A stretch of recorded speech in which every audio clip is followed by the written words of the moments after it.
No, I can't get the can. Are you serious? No. What are you doing? No. Do you want me to open it for you? No. Are you sure? Yeah. You don't need Peapod to open it? No, I chewed off all my fingernails. I don't have fingernails either. I could open it. I can't. I got sensitive fingers, I guess. There it is. What the fuck? Monster Energy drink, because I'm sleepy boy. Welcome to We Need Wrestling, you're gonna everybody. be wired tonight. Yeah. Holy fuck. This is my upper. I'll do some downers when we're done.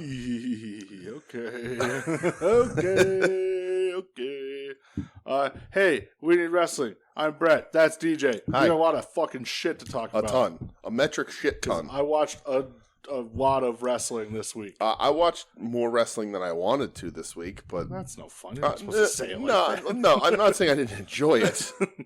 I was just getting a lot of messages with recommendations. Sorry? And last week I didn't listen to a recommendation and got scolded on air for it. What was last week? Or the week before. Well, yeah, because you're supposed to listen to my recommendations, you fuck. So now I felt pressured and obligated. I went back and I watched one of your recommendations this morning. Did you? Yeah. The end of the Taguchi match? Good. I watched it on my phone. Did you watch the whole match or just the finish? Just the finish. Right, so that's 2 minutes. Yeah. Yeah. Did I send you a text message at 12:30 last night telling you what else you should watch? Well, I mean, listen, I'm sorry Over today during the work day? I'm sorry. Well, hey, listen. Let's calm down, all right? Let's not act like I'm doing nothing all day, okay? I work, you know. Mm-hmm. I do. It's when I have downtime. Okay. Spreads out throughout the day. Listen, I'm so fucking dedicated. Yeah. I spent my lunch breaks watching Ricky Choshu. Okay, Okay, all right. because I was like, I gotta get it in somewhere. Dedicated or behind? Dedicated. Okay. Absolutely dedicated. Okay. Because I planned. I go, okay, Sixers are on tonight. Gonna have to watch Dynamite afterwards.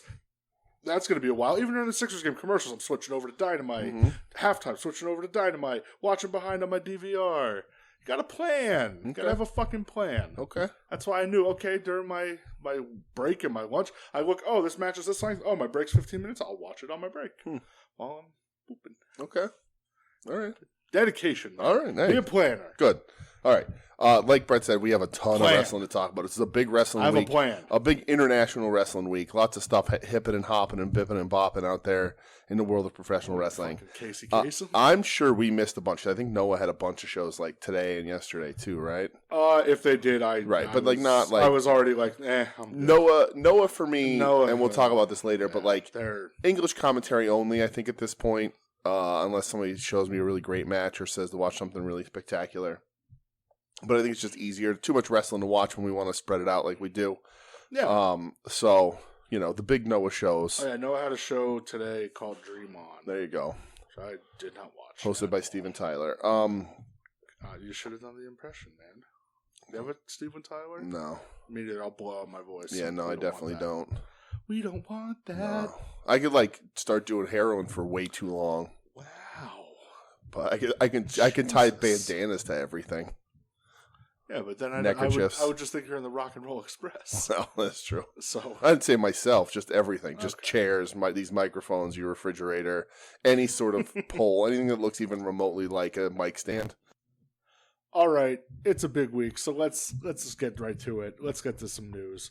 The Final Wrestling Place boys are back on the Scoopin and Boopin. Scoopin and Boopin. Hashtag Scoopin and Boopin. Scoopin and Boopin. They get all the fucking news now. That's right. You guys got to put that on a t-shirt. Yeah. Hashtag Scoopin and Boopin. Scoopin and Boopin. When you hit it big and you get your ad-free shows, Scoopin and Boopin with Tim and Marcus. Yeah. Cut us in. I can't wait to see them tomorrow. It's going to be fun. Or today, whenever. Today, tomorrow. Well, see. It's late enough for it to be today. Sure. But tomorrow, and again, if you're listening, no, I guess not again. If you're listening to this Saturday, Sunday, or Monday, you missed it. Yeah, we all saw each other. Yeah, we did. We saw each other. It was great. We had a great time. Yeah. It was wonderful seeing you guys. Yeah. Really cool that we all won $1 million. I don't know. I mean, hey, you can put that into the put it out atmosphere. there. I like that. Positive affirmations. Yes. You know what I mean? Yes. Well, something that's not positive. Release has happened. Yes. Obviously, the headliners, Malcolm Bivens. Right. But again, he also said he wasn't resigning. Right, and that makes complete sense. You know, it doesn't want to be there, and like the dude was getting used. Sure. But you don't want to be there. WWE ain't going to waste the time paying him. Right, and I did see tweeted to the lady Ivy, whatever her name is in there. Because now Roddy wants his release too. Right. But the dude's super talented, but Vince doesn't like managers. No. So he didn't have a future there. He's an asset to any company. Absolutely. And I think hire him now. You know, right. Tony Khan loves managers. He does some great things. Smart Mark is great. Yep. Arn, you know, Tully for that time. Sure. Not you, Vicky. But he loves managers. So I think if he goes there, Malcolm will be great there. I agree, man. Especially put him with, not that they need the help, but like with Swerve and Keith Lee, like because they're so fucking cool. That'd be hilarious. Anyway, really, put him with some younger guys that need help talking and get over. He's a fucking talent, man. I agree. So also you had Dakota Kai, right, another big one. Which boy, I still feel like they dropped the fucking ball. Huge. Won her heel turn Hugely. Oh, it was the best thing ever. Yeah, and again, said she wasn't going to re-sign. No. A person who I can't speak higher of. I love her wrestling. We've talked about her for a long time. When the NXT women's division was the number one division in all of professional wrestling, male, female, men's and women's divisions, NXT's women's division was the tops of it all. It was must see. And she was a major part of that. That War Games turn is insane. Yep.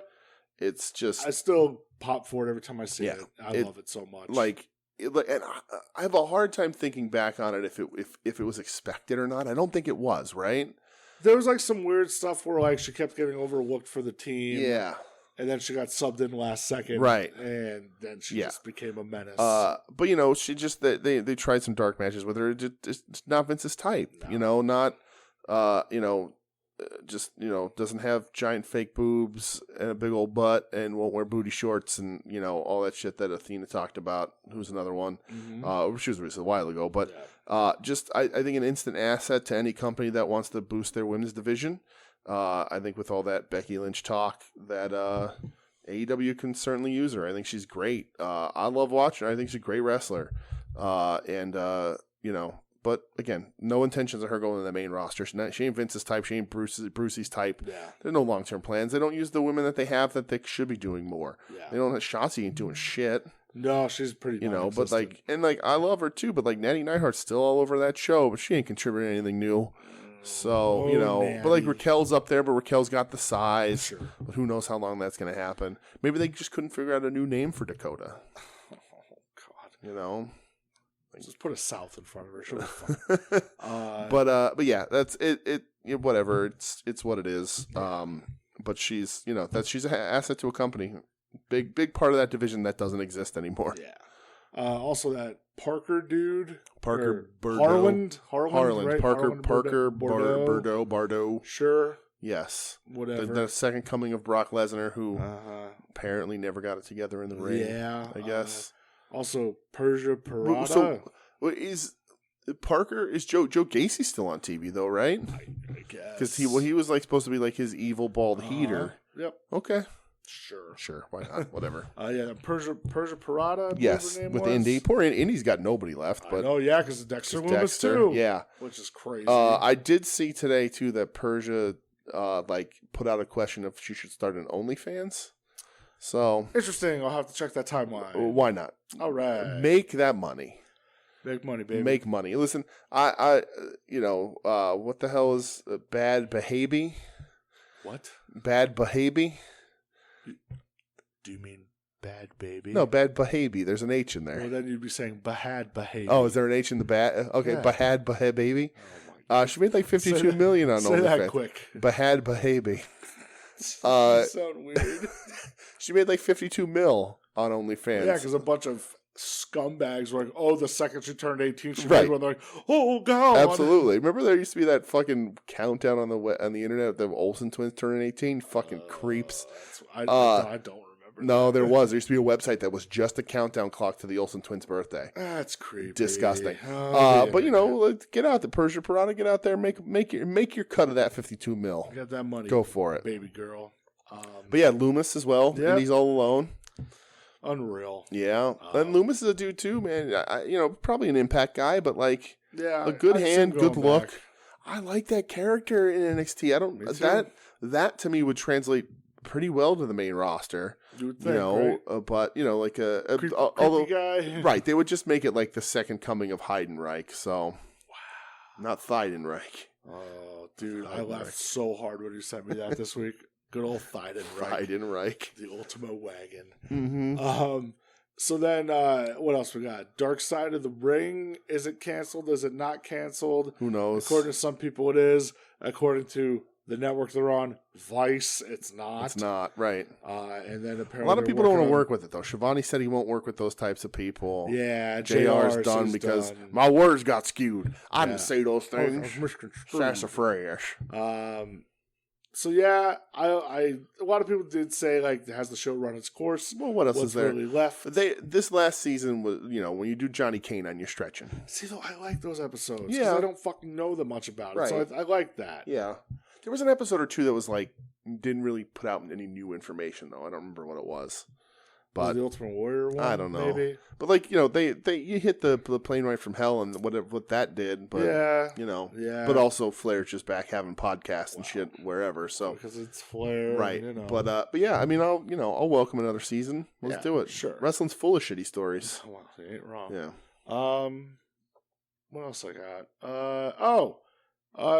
AEW New Japan Forbidden Door just happened to sell out. Sold out. In 40 minutes. Not sold out yet. Sold out of pre-sale tickets. In 40 minutes. Right. 11,000 tickets in 40 minutes. So all you fucking dorks over half the arena. And it wasn't going to sell out. It's a niche of a niche of a niche. Right. And all it is men that like these things. Yes. Fuck you, buddy. Yeah. Just people being stupid and then having to eat their words or trying not to eat their words. Listen, New Japan, fucking charcuterie. New Japan's huge. Yeah. Like it's a big fucking deal. It's this interesting argument that I keep seeing people say that makes no actual sense when they're like, oh well, only AEW fans are going to buy those tickets. Yeah. That's right. The point. Right. You know why I don't go to hockey games? Because I'm not a hockey fan. Yeah. You know who buys hockey tickets? Hockey fans. Yeah. That's how that works. You would think, right? The fans of the stuff buy the stuff. Yeah. And, AEW is a young new promotion. No matter what the guys in line think about their first 2 years versus WWE's 2 years from last week. But they're a new company. And so they're running smaller arenas because it's cheaper and because they can fill them. Yep. You could put 10,000 into the Licorice Center. Instead of having half a 20,000 seat arena empty. Yeah. And I also saw people, they were just in Long Island. Why are they going back? Because it's smart travel costs. It's smart travel costs and work the territory. Build your market. Do you know how hard it is to bring that whole fucking crew? You can't fly your fucking 18-wheelers there. No. Bring that whole fucking crew to California and stuff. It sucks. You got to get bigger for it. They are doing it, though. They are. California. But you can't do it all the time. No, so you work this loop, and it works because Chicago to Philly to New York, to North Carolina, that's wrestling country. Oh, absolutely. That's wrestling country. You ain't running shows in fucking Montana, in Butte. Right. It's not fucking the happening. Hot scene in Bismarck. Right. Maybe you go to Sturgis for Hog Wild, but you're not, you know what I mean? I would welcome it. Right. So that's just what it is. But these people, AEW, only their fans buy tickets. Yeah. And New Japan has a ton of fans in this place too. Not a match announced. And there's single match, and Okada put his list of the three guys, and that's going to put asses in seats because he's going to be there, which is perfect. AEW's doing fine. It ain't leaving the fucking TV. No. It's not getting kicked out from Warner Media. None of that shit. It's doing fine. Yep. People just like to make up nonsense because they like getting leaks and special treatment from the WWE. That's the truth, man.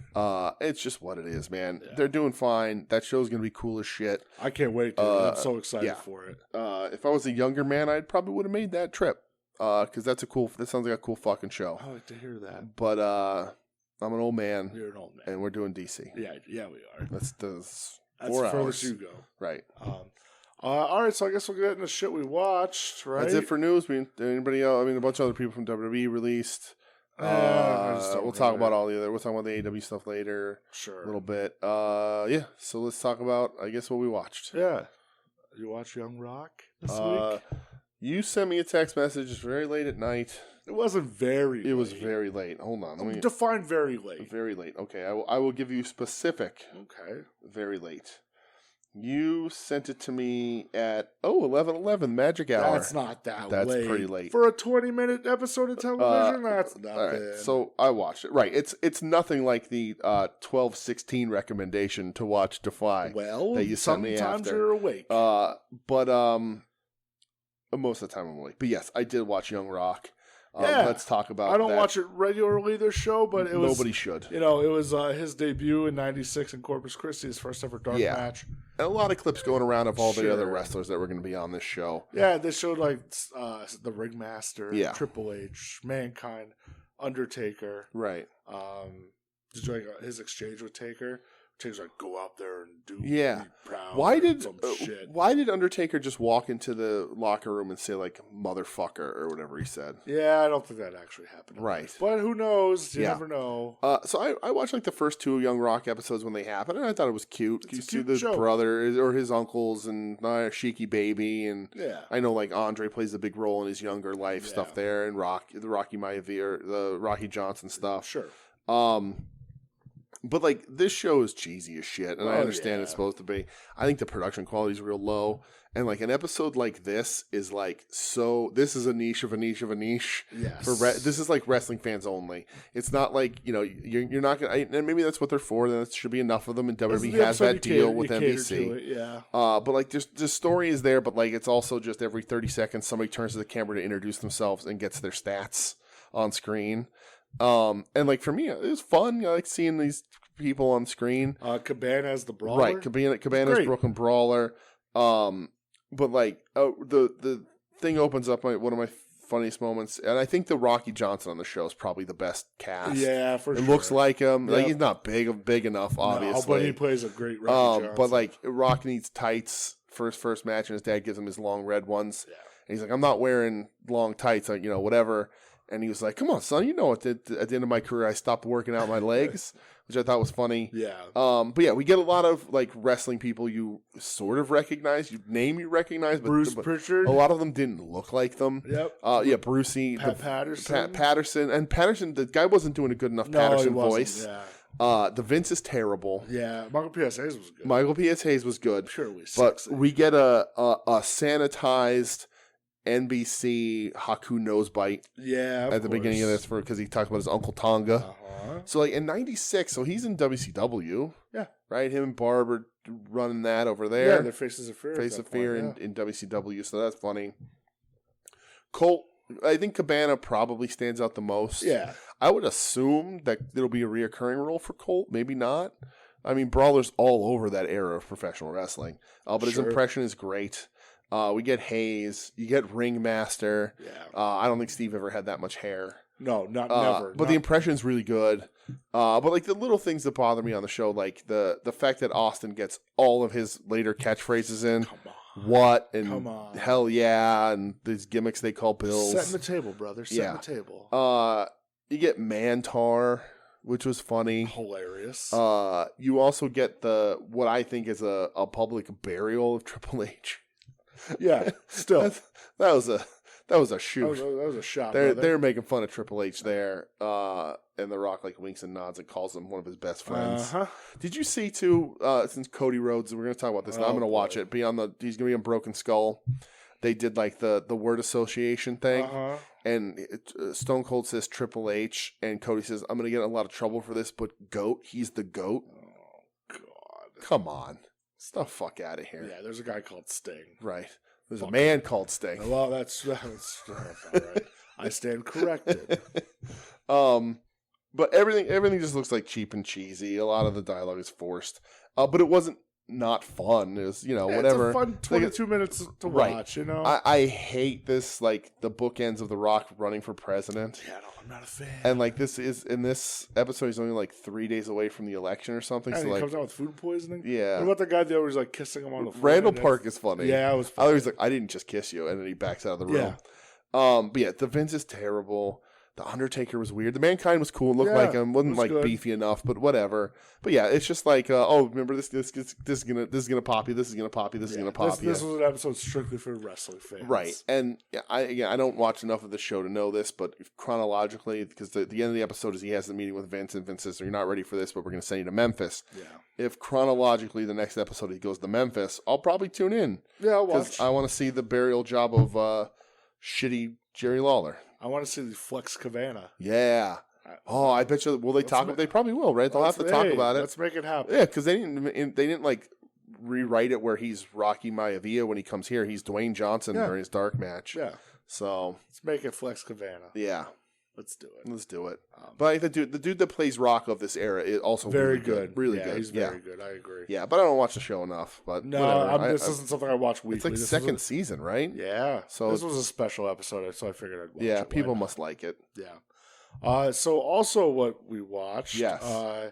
It was airing Saturday night at 11 p.m. Eastern Time on Pluto TV. Yeah, and you were out gallivanting. I was out having a good old time with Doug and one Mikey. Mm-hmm. And forgot it was on. I thought it would be on demand, and it wasn't. But it was on Pluto TV, Defy Wild Ones. Mm-hmm. They put it up for free last night on their own like streaming site that they do. The only thing I ended up getting to see, because I saw pictures and it looked insane, was John Moxley versus Filthy Tom Lawler. These guys beat the holy shit out of each other. Right. It was a fucking war. Yeah. So much blood and like, this is my type of wrestling. They both love the business. Both of these men. So this was cool. I was happy to see this up. I was waiting for it to come up on Pluto. Yeah. And I don't know if it will eventually. I don't know how Pluto works. I checked on Sunday because I was going to watch it Sunday, but it wasn't up. But they have their own thing. They put it up, rightfully so, because they're getting some talk. Sure. I like Lawler's not necessarily my dude, not my style of guy, completely. I know he's like a New Japan Strong champ. Yep. I like Tom Lawler. I think he's good. He's just like, a little. I get what you're saying. MMA. Hey, not everybody needs to be your guy. I like that he takes off jean shorts to reveal more jean shorts he's going to wrestle in. More people need to start doing that. I like that he has the tassels on his boots, even though he's just like a shit kicker. More people need to start doing that. Yeah. But, this is really good, man. Mox, any chance he can to bleed anywhere in the country he will. And Lawler hits a legit gusher. Yeah. And they talk about the square posts, and I think that's what he busts himself open on, right? And that thing is gross. Dude, how about... That's a lot of blood. That's more blood than I thought was in the human body. How about the slaps? Yeah. With the blood flying. Right. So that's the sort of the most memeable thing. If you had to gif one thing from this match... Is that a word now? Memeable. It is. The one thing to gif from this match to get out there to draw people in is the slap where there's just the red cloud of blood across the arena. Crazy. From a slap in the face. It's just, they just beat the crap out of each other, man. I thought Lawler would be laying in his strikes a little more, and he wasn't, and that's fine. I just, I think just like Mox likes that style. Hey, man, but John Moxley loves professional wrestling. He certainly does. And it makes me very happy to see him out there loving professional wrestling. Right. Poor Renee, that man's going to bleed in every state and then conquer the world. Yeah, and then even afterwards, he talks about like, sorry, Defy was supposed to be in November, but I kind of disappeared for a bit, which the crowd just like chants that they love him. Puts over Tom Lawler, says he's a friend of the Blackpool Combat Club, puts over Defy, right? Says that they're a official friend of All Elite Wrestling. Yeah. Then asks the crowd basically to make some fucking noise if they want to see the American Dragon, Bryan Danielson, and Defy. Right. Place goes ballistic. Yeah. Moxley says, well, sorry, Tony Khan, looks like you have to do that. And he just says, sometimes I book my own shit. Right. So if Dragon comes there, gonna be crazy. I'm gonna watch the rest of that Defy show hopefully this weekend. Yeah, it looks really cool.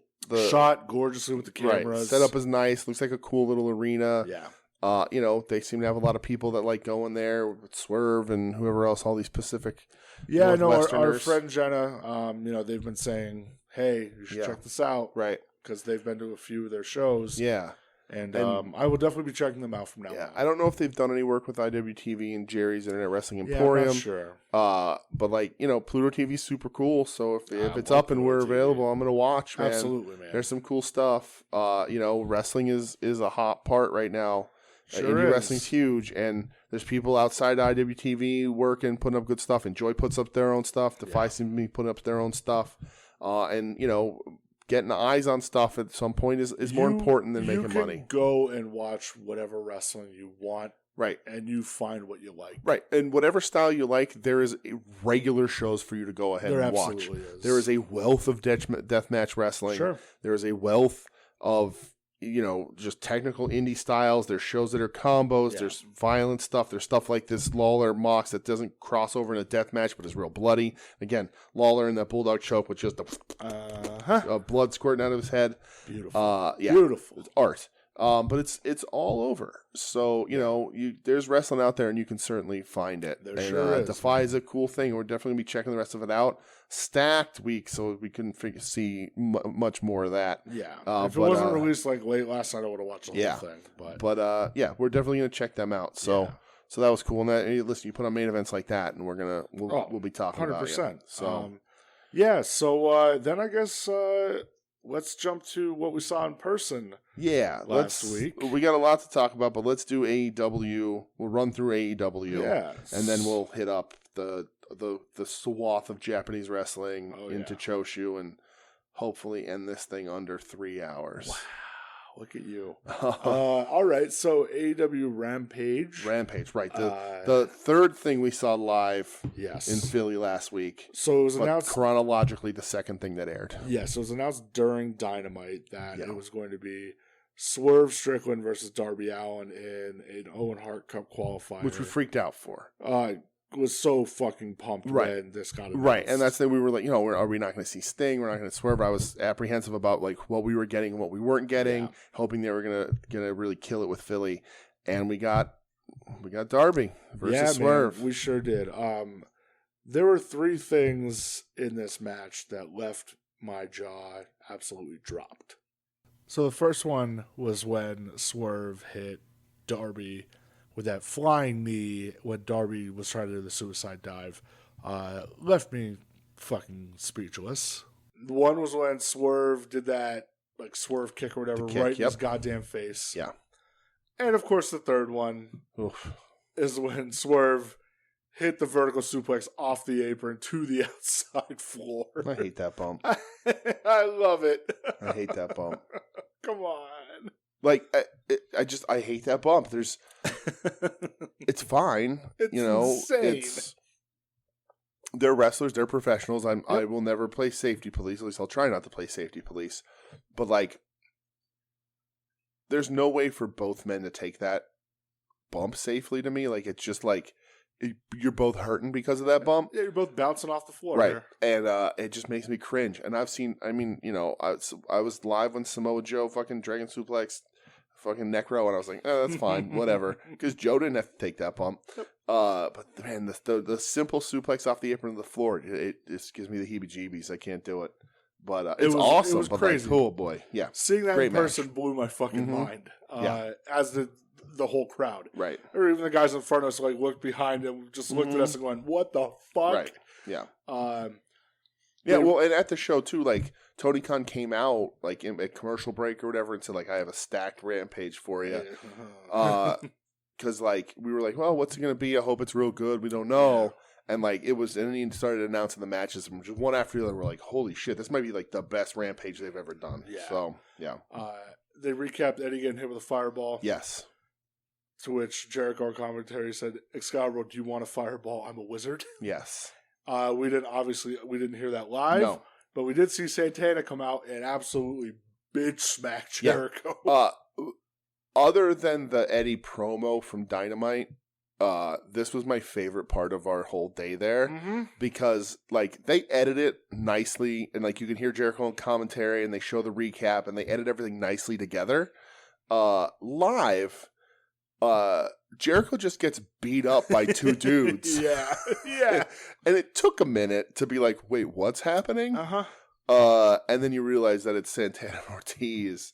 And like, so I was just like, oh shit, Jericho just got jumped. It was sick. Yeah, I went back and watched it about like 6 times. And like live on TV, they did a really good job of like having it go. I don't know that Jericho necessarily should have went back on commentary afterwards, but whatever. Yeah. But they did a really good job framing it on TV too. I liked it. It was my second favorite part of the whole live show. Yeah.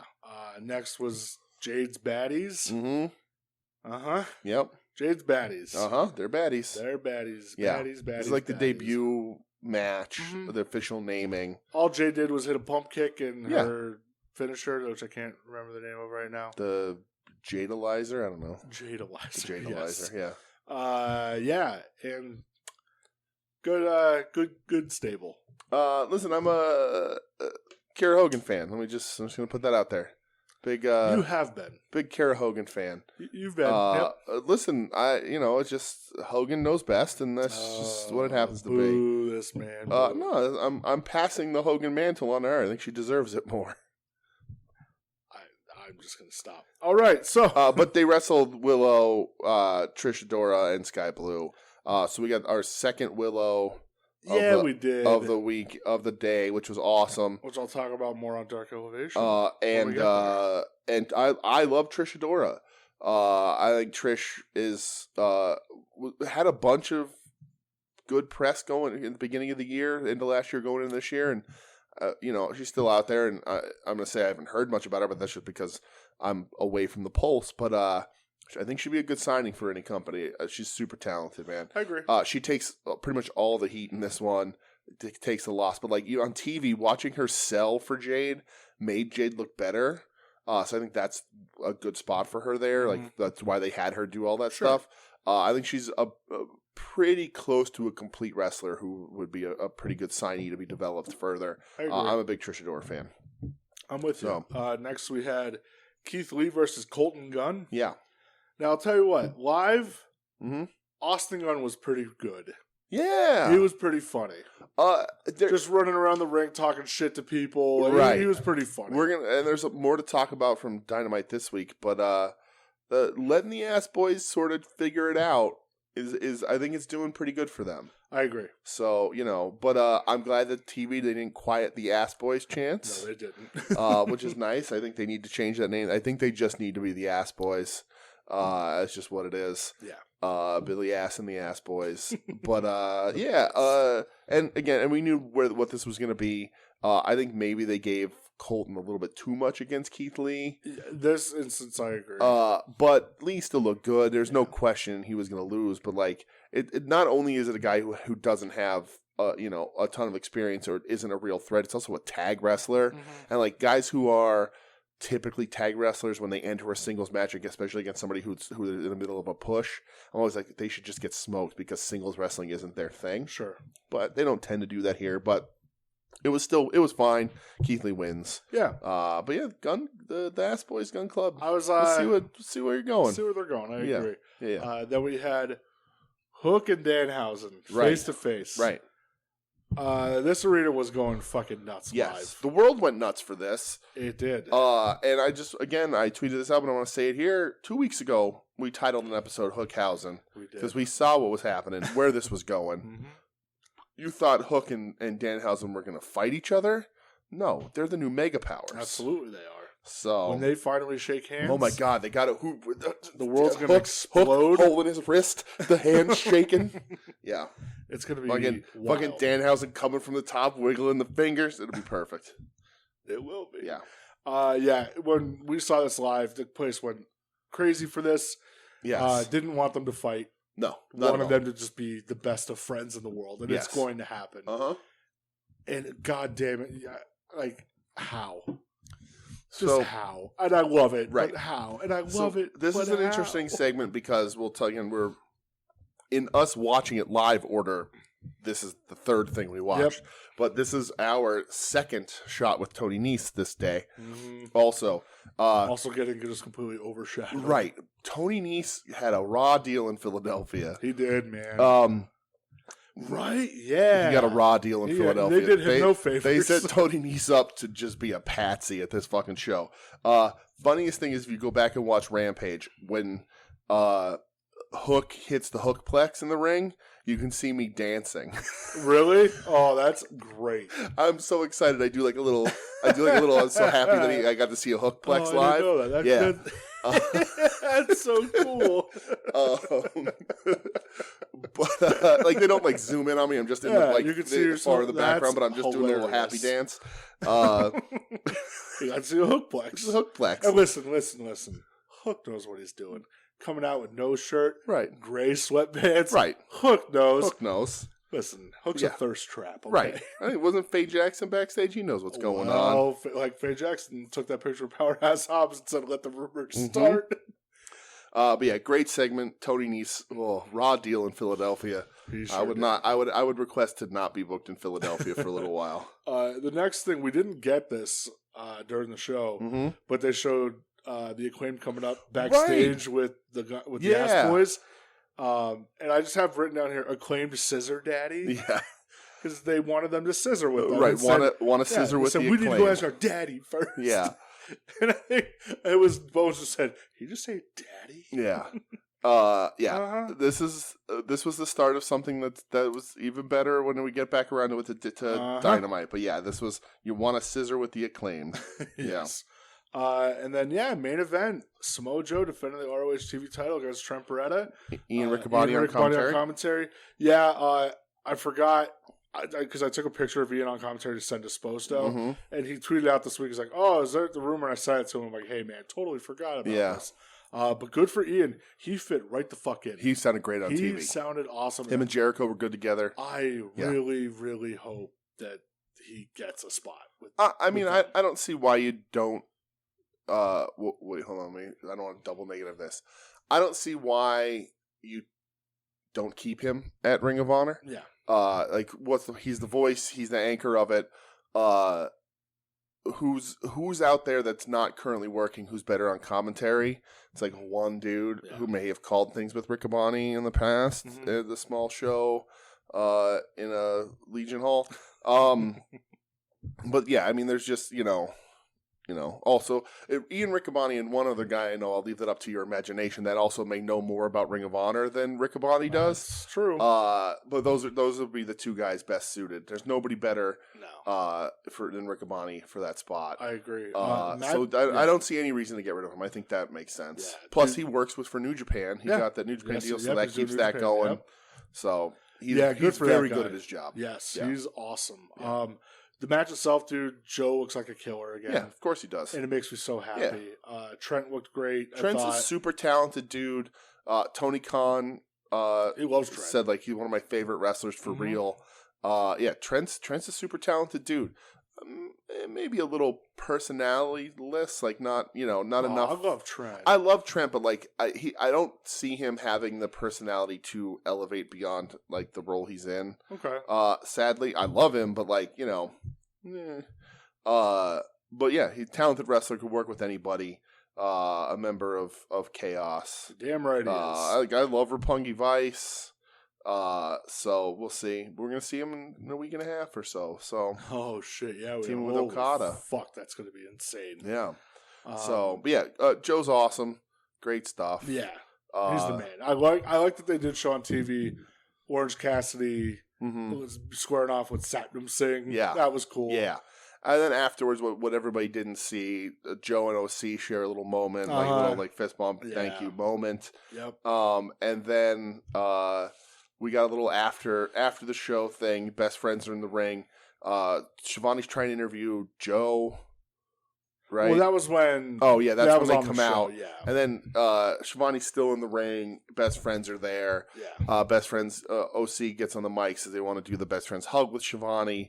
And then they notice the real Cactus Jack front row. Yeah.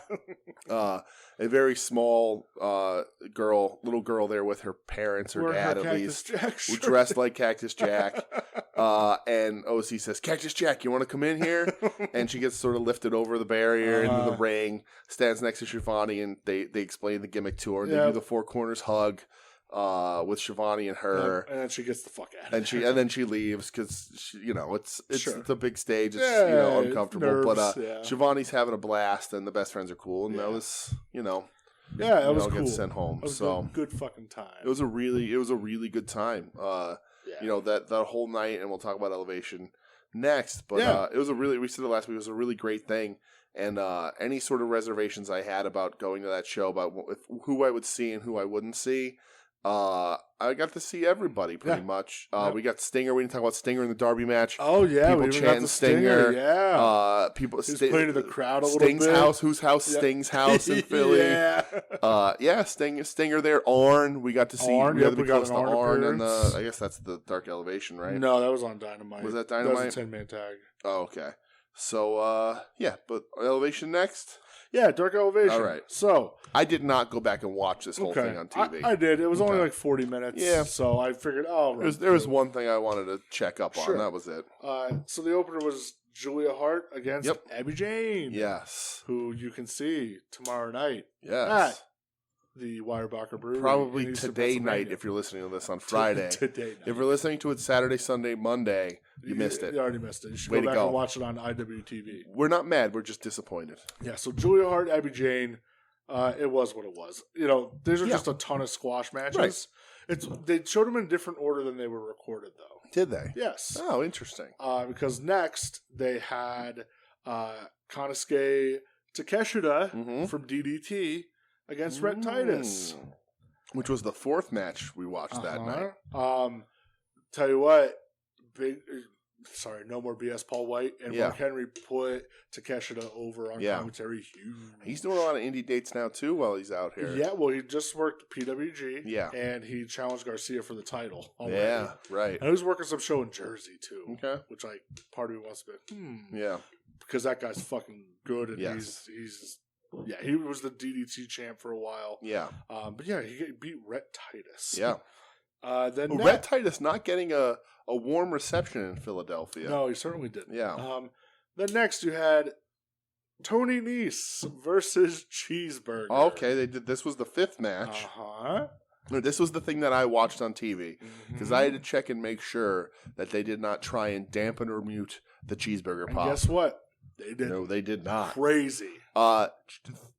Probably the whole night between Elevation, Dynamite, and Rampage, third loudest crowd reaction, and sustained. Yeah. Like there's more like individual like come out pops, but this was sustained through the whole match. Dude, you go back at the end and you watch that falsie that Cheeseburger has. That place was going to explode if he won. Tony Nese not handed a good deal in Philadelphia. No. People were not interested. People were fucking hot for Cheeseburger, us included. Oh, absolutely. I love Cheeseburger. Yeah, you can see the world famous CB today night at the LVAC, Weyerbacher Brewery. Airing live, IWTV. Yeah. Sadly, on commentary for this, no more BS Paul White and Mark Henry just talk about food the whole time. Well, yeah, I mean, because it's a good match. They give Cheeseburger a lot of stuff, but like no more BS Paul White is just like, oh, cheeseburger, how about a burrito? What about burger with no cheeseburger? Whatever. Yeah. But they do admit that they're impressed with Cheeseburger, which is nice. Cheeseburger, small dude, been kicking around forever. Very popular guy in Ring of Honor, very popular guy in Philadelphia. Chicago's favorite wrestler. This crowd let you fucking know. And we had a ton of fun watching Cheeseburger, man. The crowd and like the TV, like they did not mute that shit at all. Like this was loud for Cheeseburger. I have been told to watch Dark Elevation next week too. Okay. Is that Deppin? No, well, there's that, but there's also maybe another Cheeseburger. Appearance. Yeah? Yes. Interesting. And I saw a tweet that said somebody that was in Philly said he got an even louder pop in Baltimore. Wow. Yes. Well, Ring of Honor's other home, so. Yeah. So, okay. Next was Willow Nightingale versus Gia Scott. Second match we saw live. Okay. Quick squash. Willow got the entrance, which Willow got the entrance, fucking cool as fuck, which means Willow gets the win. Willow, hopefully at least Ring of Honor signing coming in the future. Well, at the end of the match, production, and they showed it, production made a very concerted effort to zoom in on a sign that said "Sign Willow Nightingale." Oh yeah, for about 10 seconds. Interesting. Okay, so good. I hope so. We'll see. Man, I really do. They talk about on comment, or maybe did I watch a bit of this? maybe it was an old one where they talk about like how good her energy is and how like how they always see a smile on her face. Willow's awesome. Willow Nightingale also tomorrow night at the LVSE. Absolutely. Next match was Max Caster versus Zach Clayton. Oh, they put that here? Yeah. Wow, this was the second to last match on that we watched live. Yep. That's the dude's name? Yes, Zach Clayton from Jersey Shore. The reality Zach Clayton? Yes. That's what Tight said. Okay. Max Caster's rap was so fucking good. Did they play? They played it all on Yep. it. Even the they didn't bleep out the "fuck Ben Simmons" chant. Nope. Good. That made me real happy. Acclaimed is so super over, and seeing them live made me like them more. Like appreciate them. It was cool that Max Caster was right there in the crowd next to us the whole night too. That was really nice. God damn it. Yeah, this was cool. His rap was hilarious. Yeah. So this guy that he wrestled is JWoww's fiancé. Yep. So there was like a joke about I don't know, Pauly D about or Vinny his D or something. and Pauly's D. Yeah. The situation, I don't know, whatever. Come on, man. So, you love Jersey Shore. I don't know that I've ever seen an episode of Jersey Shore. You're so full of shit. The most I've seen Snooki was on WrestleMania. Wow. How dare you? Yeah. Next thing that they showed was Anna Jay and Chris Statlander versus Nyla Rose and Emi Sakura. Okay. This was before the Caster match, but all right. Yeah, so they showed this next. Very excited to see Emi Sakura live. Yeah, that was cool. Yeah. Pumped to see Chris Statlander. Yeah, absolutely. Really, not having a spot on the main show. That was cool. I'm glad I got to see them. Yeah, I thought it was a nice little match for Dark Elevation. Sure. Yeah. Anna and Stat got the win. Not like a normal team. No. You know, because I guess Anna kind of got left in the dark with this whole Ty Conti thing. Yeah, that's true. So. Yeah. Whatever. But yeah, this is cool. Nyla and Emi, you know. Yeah. I think they team up kind of regularly, right? At least on Dark and stuff. Then the last match, which I didn't even go back and watch because it was a quick squashola. Yeah. Was like a 12-man tag of the Dark Order versus a bunch of fucking Did they jobbers. not show the Anthony Ogogo match? Oh, they did show. I didn't write it down. Okay. All right. Yeah. Whatever. Goldie or something. Yeah, that's right. They did show. I just, All right. Whatever. Yeah. Some 6 jobber guys against the Dark Order. Yeah. They come out to the ring. Dark Order gets their shit in. Hits their finishes, and that's everybody it. hits the finishes, and then we go home. That was the last one. Right. But Stu Grayson was there. Yeah, apparently. Might be his last match, we got to witness Stuno's last team up. Yeah. Yeah, which is sad. Rest in peace, Stuno. Oh, Stuno. Old Stuno. All right. So yeah, just to put a bow on that trip, I guess. Yeah, real quick in Philly, for Elevation, like the arena filled in really quick for it too. People were there to see it. People wanted to see that whole night, which is really nice. Yeah. The energy was up all night. All night, which was hard. 4.5 hours in that thing, like it was tough. Crazy energy. Yeah, crazy energy. That cheeseburger pop is insane. Yeah. This was front to back, great time. We'll do again. Oh, for sure. Absolutely. Anytime they're there, I want to be there. Yeah, it was a really good time. So I guess we'll talk last night's Dynamite. Yes. The first thing I just have written down is Shoot Swanton. Okay. From Jeff Hardy. Yeah. Because, did they switch the commentation station all the time? They do it. I think it's depending on the side the hard cam's on. Okay.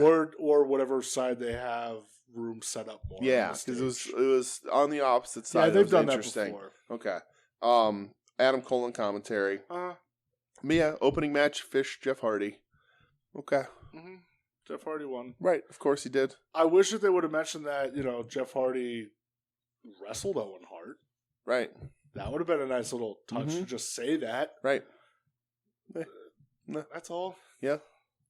I think they're just ready to move on. I think that, I don't think there was any chance in hell that Bobby Fish was moving on. And see, I was wondering if he was because the rest of like Adam Cole's in the tournament, O'Reilly's in the tournament. Oh yeah, and so eventually I was like, Bobby Fish the odd man out. That's kind of weird, but I guess put more baby faces. Let's be real about this. Bobby Fish is always the odd man out in that group. Oh, come on, listen, and potentially only to be even more the odd man out when somebody else gets his release. I saw somebody make the joke that Jeff Hardy wrestled Owen Hart, and Bobby Fish broke Stu Hart into the business. Right. So after this, they show a condensed version of that fucking incredible Blackpool Combat Club video that AEW put up on Twitter this week. just a random drop. It's like a 4-minute video. If you haven't seen the full version, go watch it. It's amazing. Incredible. It's a perfect wrestling hype vignette. Probably the best video they've produced. I think so. So far. Because of Regal. Oh, he was incredible. Regal has become such a huge asset for AEW. Yeah. And like he was great on NXT. I always liked seeing him on NXT. Sure. But the fact that they didn't use him more and he's as good as he is here, is a miss for NXT. Oh, he's absolutely. Great. And this video is amazing. Great. Yep. Yeah. I agree. Go fucking watch that. Right. Go watch the full one. We retweeted it. I sent it all over. Yeah. So yeah. I saw you sent it to Darcy. I did. She loved the little minute version. I was like, here you go. Yep. So and then they were against part of the Andrade family office, which I guess is still a thing. Yeah. Butcher Blade and Angelico. Angelico. Well, as Regal likes to call him. No, it's Angelico. Yeah. Angelico. I liked when he came out. He's like, hello, Jim Ross. Hello, Shivani. Hello, Masked Man. Looking cutie. Like, I was like, what the fuck? Yeah. I go, it's just that weird, like, British, like, mivvy-divvy humor or whatever. So, Blackpool Combat Club is the coolest fucking thing going. I love them. Yeah. They're so cool. Right. Each part of them is cool. Like, Danielson, maybe the best wrestler of all time. Mm-hmm. Wheeler Yuta has the crowd's full support. Moxley is a legit insane person. Yes. And they just gel perfectly. So have they announced at this point that Wheeler was in the New Japan Best of Super Juniors yet or no? They did. Okay.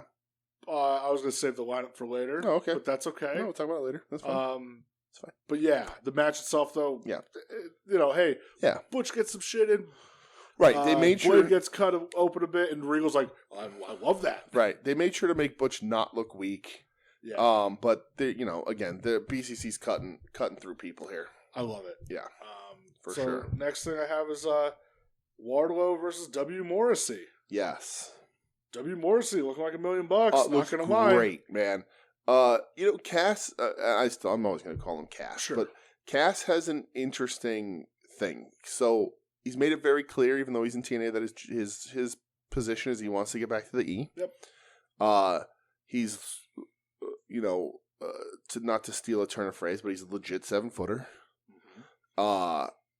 7-footers in wrestling don't always look like that. No, I mean, they more often than not look completely different. Yeah, he's ripped. Man. He looks great, and he's mobile. He's healthy. He has issues. Sure.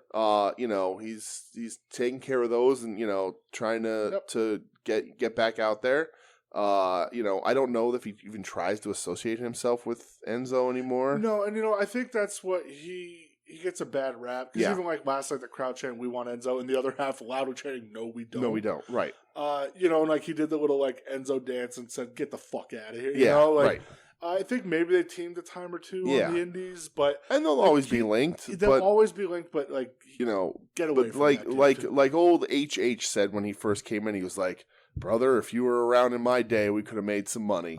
And I think that. I think he, with his shit together, he doesn't have to do much in the ring. His look, his size is a cool opportunity anywhere he goes in wrestling.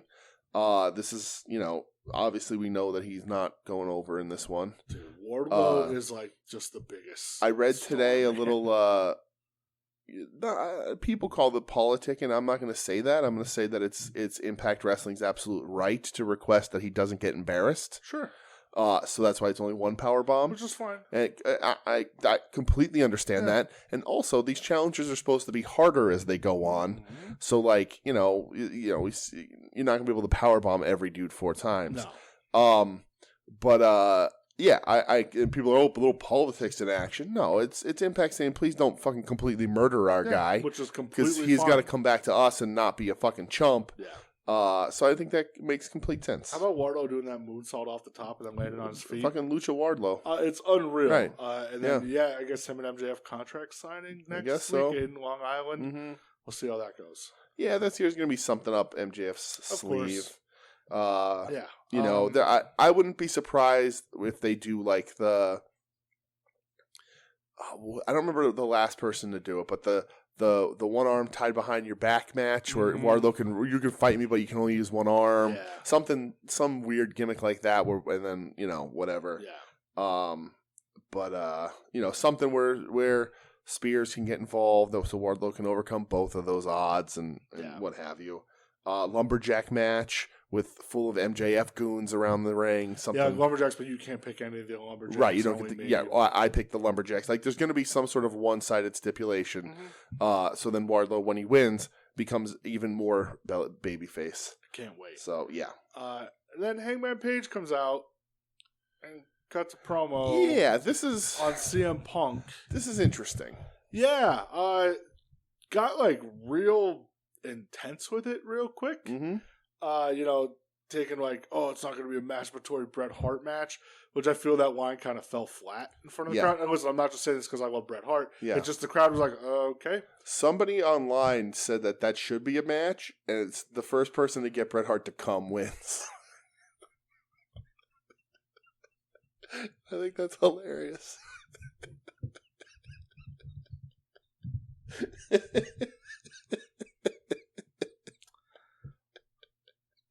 Wow. Number one, wow. Number two, how do I throw my hat in the ring? So you gotta throw a little more than your hat, buddy. Oh my!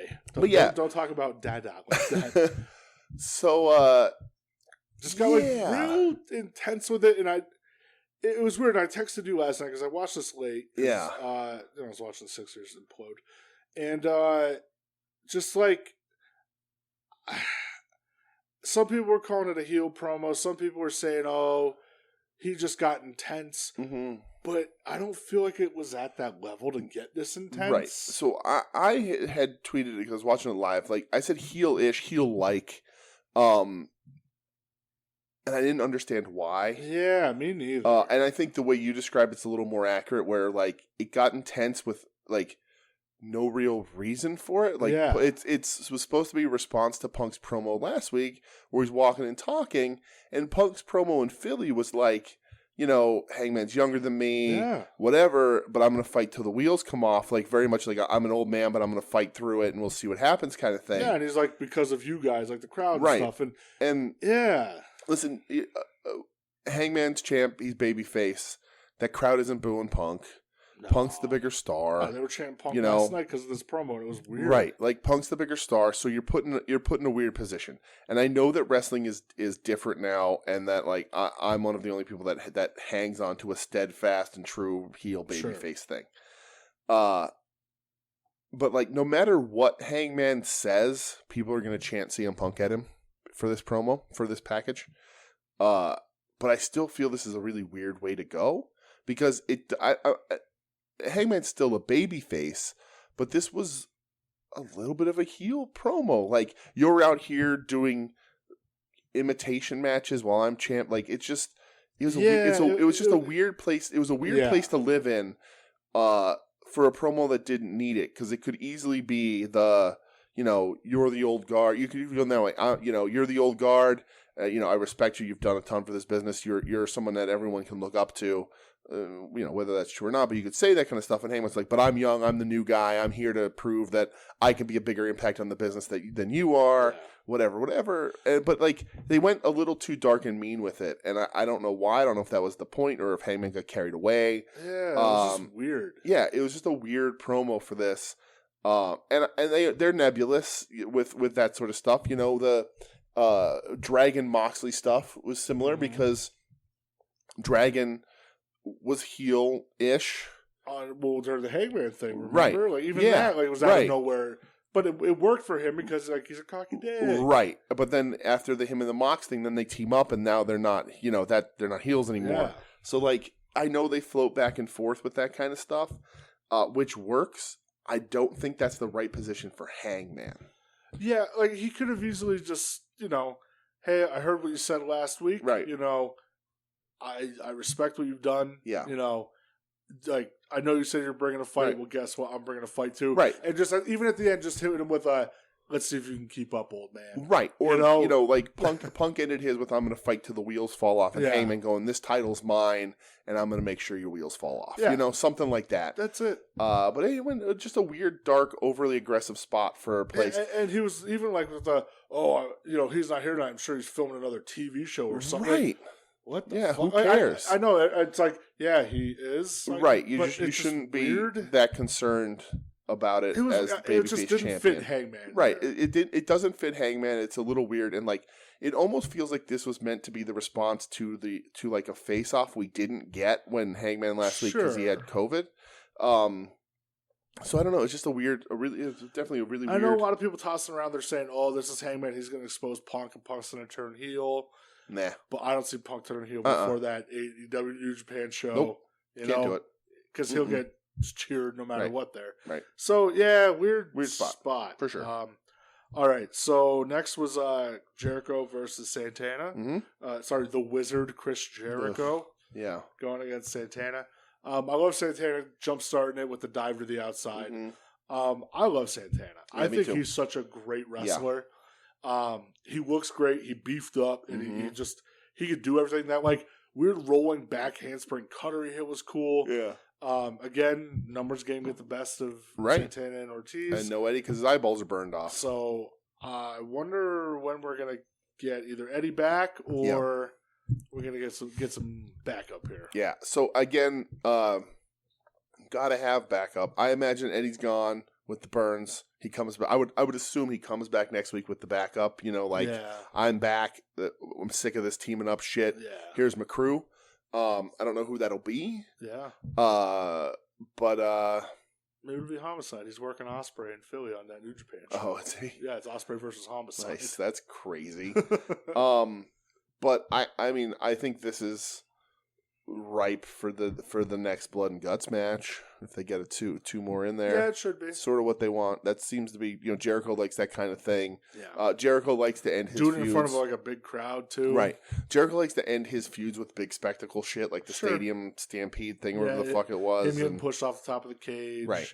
He likes to do that sort of shit, and this is, this is the way it is. And I saw somebody write a thing about Eddie Kingston, how how disappointing he's been and how he loses all the time in AEW, and I'm like, wow, you are so out of touch. Kingston's still top 5 star in that company. Yeah. He's gonna go nuts for him. He's gonna win over Jericho at the end of this and be a bigger fucking star even then. Yep. And move conceivably. I said it. If Jericho's bulletproof, right? And if you don't move Eddie from this to a title, you're fucking insane.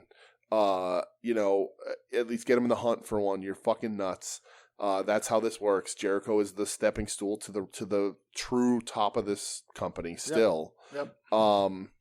And we'll see. I still think this program has a bit on it.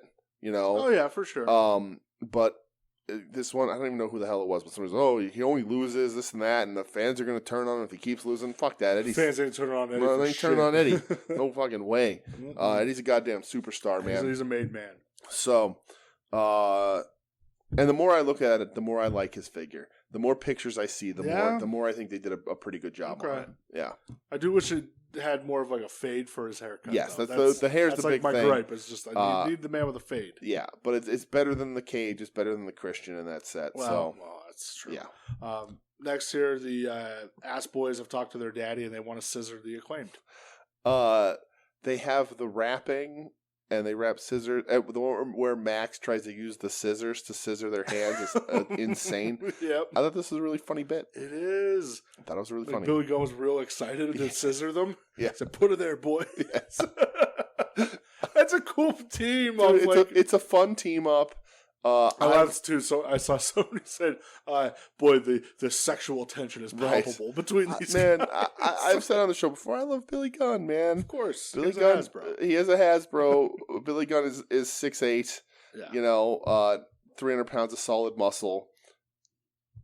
And he's just out having fun with his kids. Yeah, he's not. He wants. Billy ain't looking to have a title. He ain't looking to run on the top. He's just there having fun. He's a recognizable face. He can give a ton of knowledge because, like him or not, think that they were good or not, you don't get much higher as a tag team in the business than the New Age Outlaws were. That's a fact. And the Smoking Guns weren't too much of a fucking slouches either. Yeah, they weren't exactly pushovers. Right. So, and Rockabilly for Christ. The man Billy and Chuck. Right, Billy and Chuck, the pinnacle of tag team wrestling.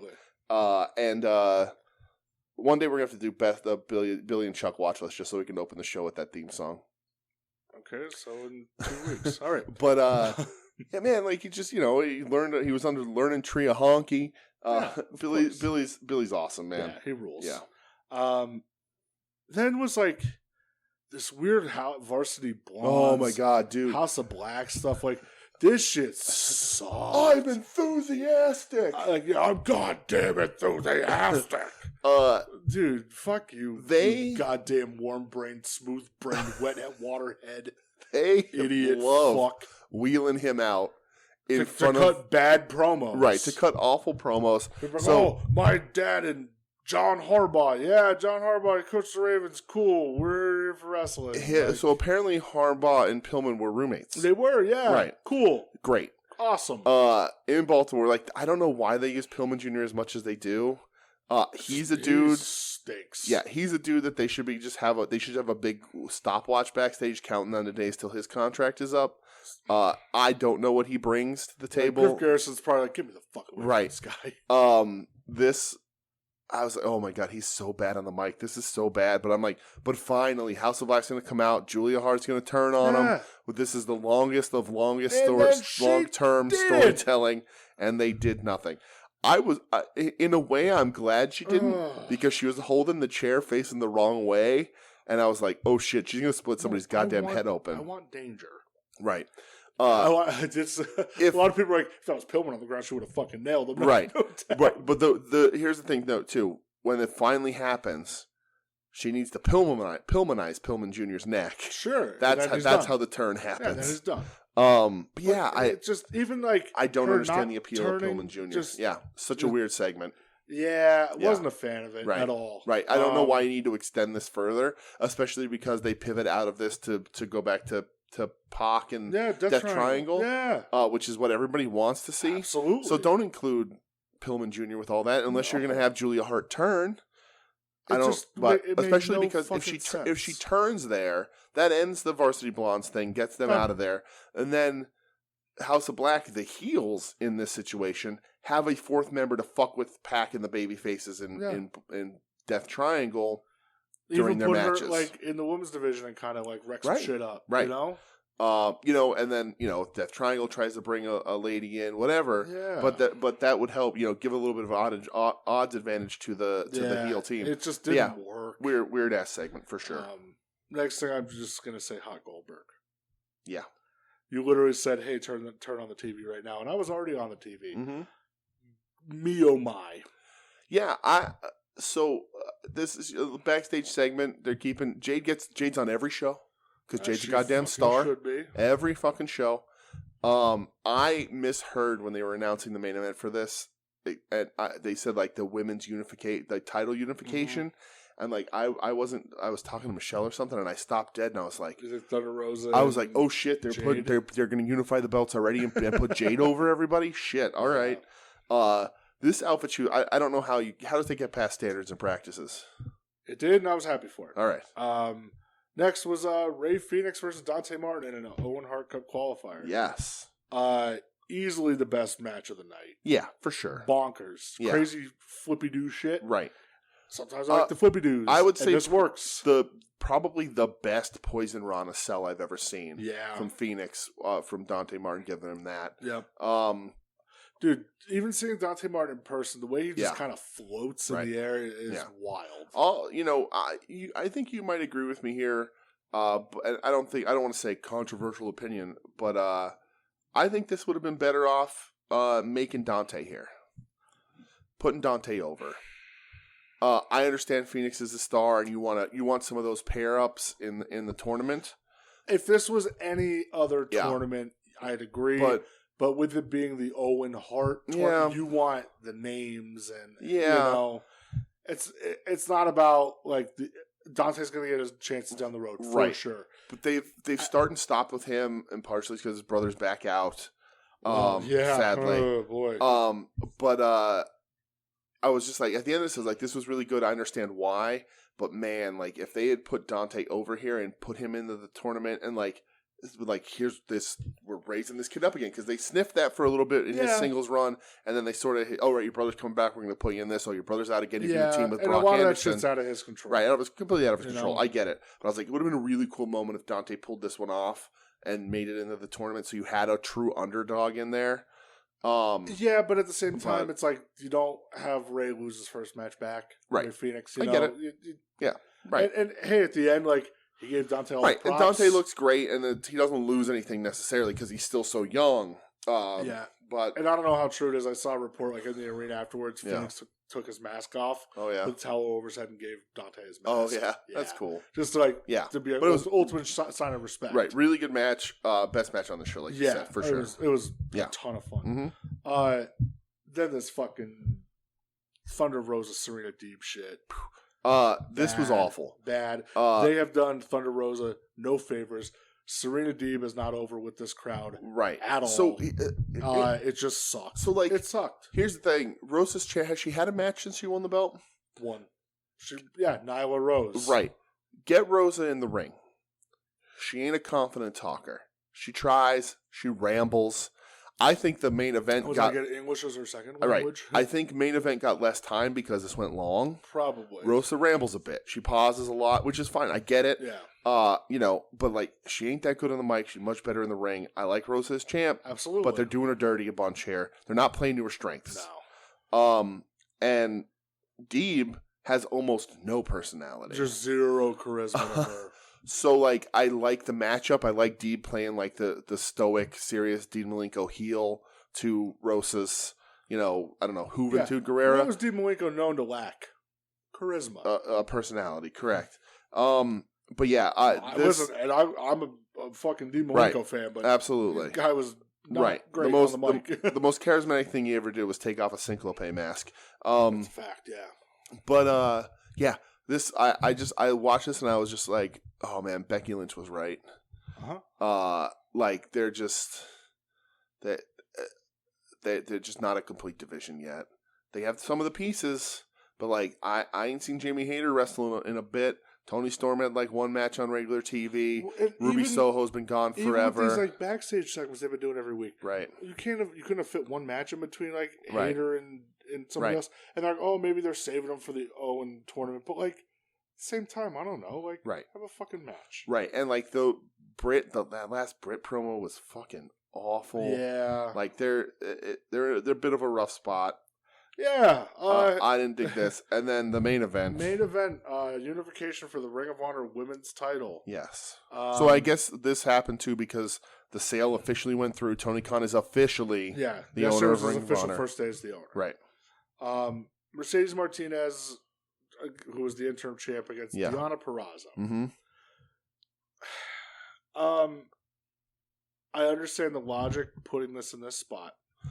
I understand you want a women's match to main event. Mm-hmm. Which kind of sort of feels like a response to Becky Lynch's thing, like an ill-advised. That, and I could see it like you want to try to build it. It's a title match, right? It's important. Mm-hmm. Titles are supposed to be important, right? Ring of Honor is important, right? But like putting Samoa Joe, Minoru Suzuki in a title match, big difference, is much different than doing this. Deonna Purrazzo was an Impact. This is her first time she's ever been on AEW. Right. She's signed to Impact, I'm pretty sure. Mm-hmm. We ain't ever going to see her again.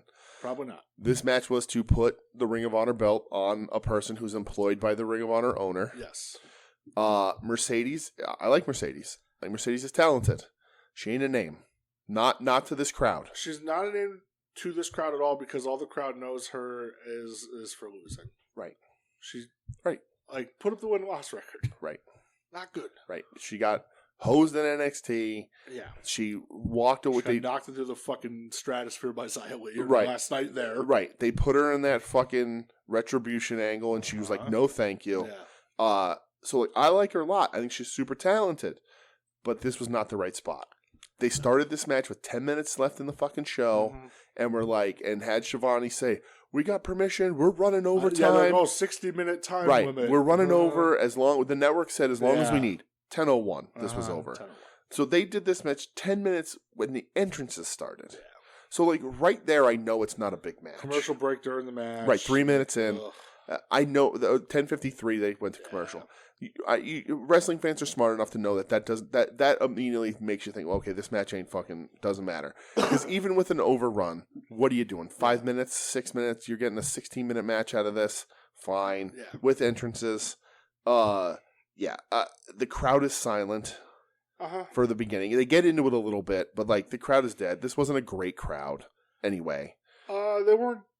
See though, during Ray Phoenix, great crowd. Right. Blackpool Combat Club, great crowd. Even the pop for Jeff Hardy, great crowd. And I think part of it is just because the card wasn't as good as the previous weeks. No, it certainly wasn't. But this was a fine match, but in no way was it main event quality. Like I said, I understand the logic putting this in main event because, right. You know, a lot of people complain. Well, perception is everything. Of course, and you go, well, if you're going to complain about women being in the main event, then we're not going to do it. Right. But this just wasn't the players to do it with. No, not the spot, man. No, it wasn't. It wasn't great. No, it was fine. It wasn't great. It was fine. It didn't make me give a shit about Ring of Honor champ. Right. Didn't make me give a shit about Ring of Honor. Doesn't make me want to watch Ring of Honor. Doesn't make me want to see what Mercedes is going to do. No. Doesn't make me want to go see what Deonna Purrazzo is doing. No. And that's on AEW for that, honestly. Yeah. You know, I think you put it up against the wall as the main event already. And like, you know, they're perfectly capable wrestlers. Purrazzo was the Impact champion for a very long time. Yeah. You know, she left NXT, went there and won the fucking title. Like she's been there, so clearly they like her. Clearly they see stuff in her. Yeah. This was just not a good spot. I think it's Tony Khan's reaction to the buzz that Becky Lynch got for saying the things she said about the women's division. Yeah, it could be. It may not be completely a thing because he also is actively trying to put Ring of Honor over, which I think is a smart thing. Should, yeah. But I think some of that is influenced by the Becky Lynch thing and how much coverage that got and retweets. Yeah. But I think that the blame lays a bit on TK and AEW for not putting them in a position to succeed. I think they doomed them a little bit right here. Yeah, I agree. Because like Mercedes comes out and the crowd just very meh. Right. They're not the big names for this. No. I think you put it, and again, you don't want to just throw it at the 9:30 spot or whatever and make everybody complain about that too. People are going to complain anyway. But I don't see it here. Yeah, I think it's a failing of the position on the card. And sadly, this card as a whole, and I said this to you, like all of my reservations about us going to Philly with the announced card that we were given before we got there, and Philly impressed the shit out of me. We ended up getting everybody. The only guy we got that I really wanted to see was Butch live. Yeah. We didn't get him, but like. I was a ton of reservations, and I knew it was going to be a good show because FTR, like, even if it was just if everything else stunk and FTR versus FTR was good, I'm fine, right? Yep. But they ended up giving us a fucking banger of a 4.5 hour time in Philly. They did. All of my reservations for Philly fell on Baltimore.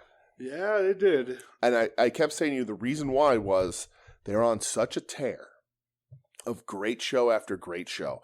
Dynamites have been pay-per-view quality for weeks. Yeah. Great matches, great promos, you know, just quality stuff, stuff that you wouldn't have to give away for free on TV, and they are. And I'm like, it's not, you know, that has to end at some point. It's really hard to do. Oh, and at some point, storylines take you to a position or whatever it is that things get messed up and you put out a show that eventually the quality dips. And not that this was a bad show by any means. No, I didn't think it was bad. But the quality of how high they've been running hit Baltimore a little bit. It did. And I'm glad we were in Philly. Big facts. Yeah. So all right. I guess we'll go to Japan. Yes. Japanese, all the Japanese wrestling. It was Golden Week in Japan. If you don't like Japanese wrestling, I apologize. I don't. I feel sorry for you. I don't. I do, because you should like Japanese wrestling. I don't feel sorry for you that you have to listen to us talk about it. I feel sorry for you that you're not watching enough Japanese wrestling. Agreed with that. Because they are also having a boom-ish. But the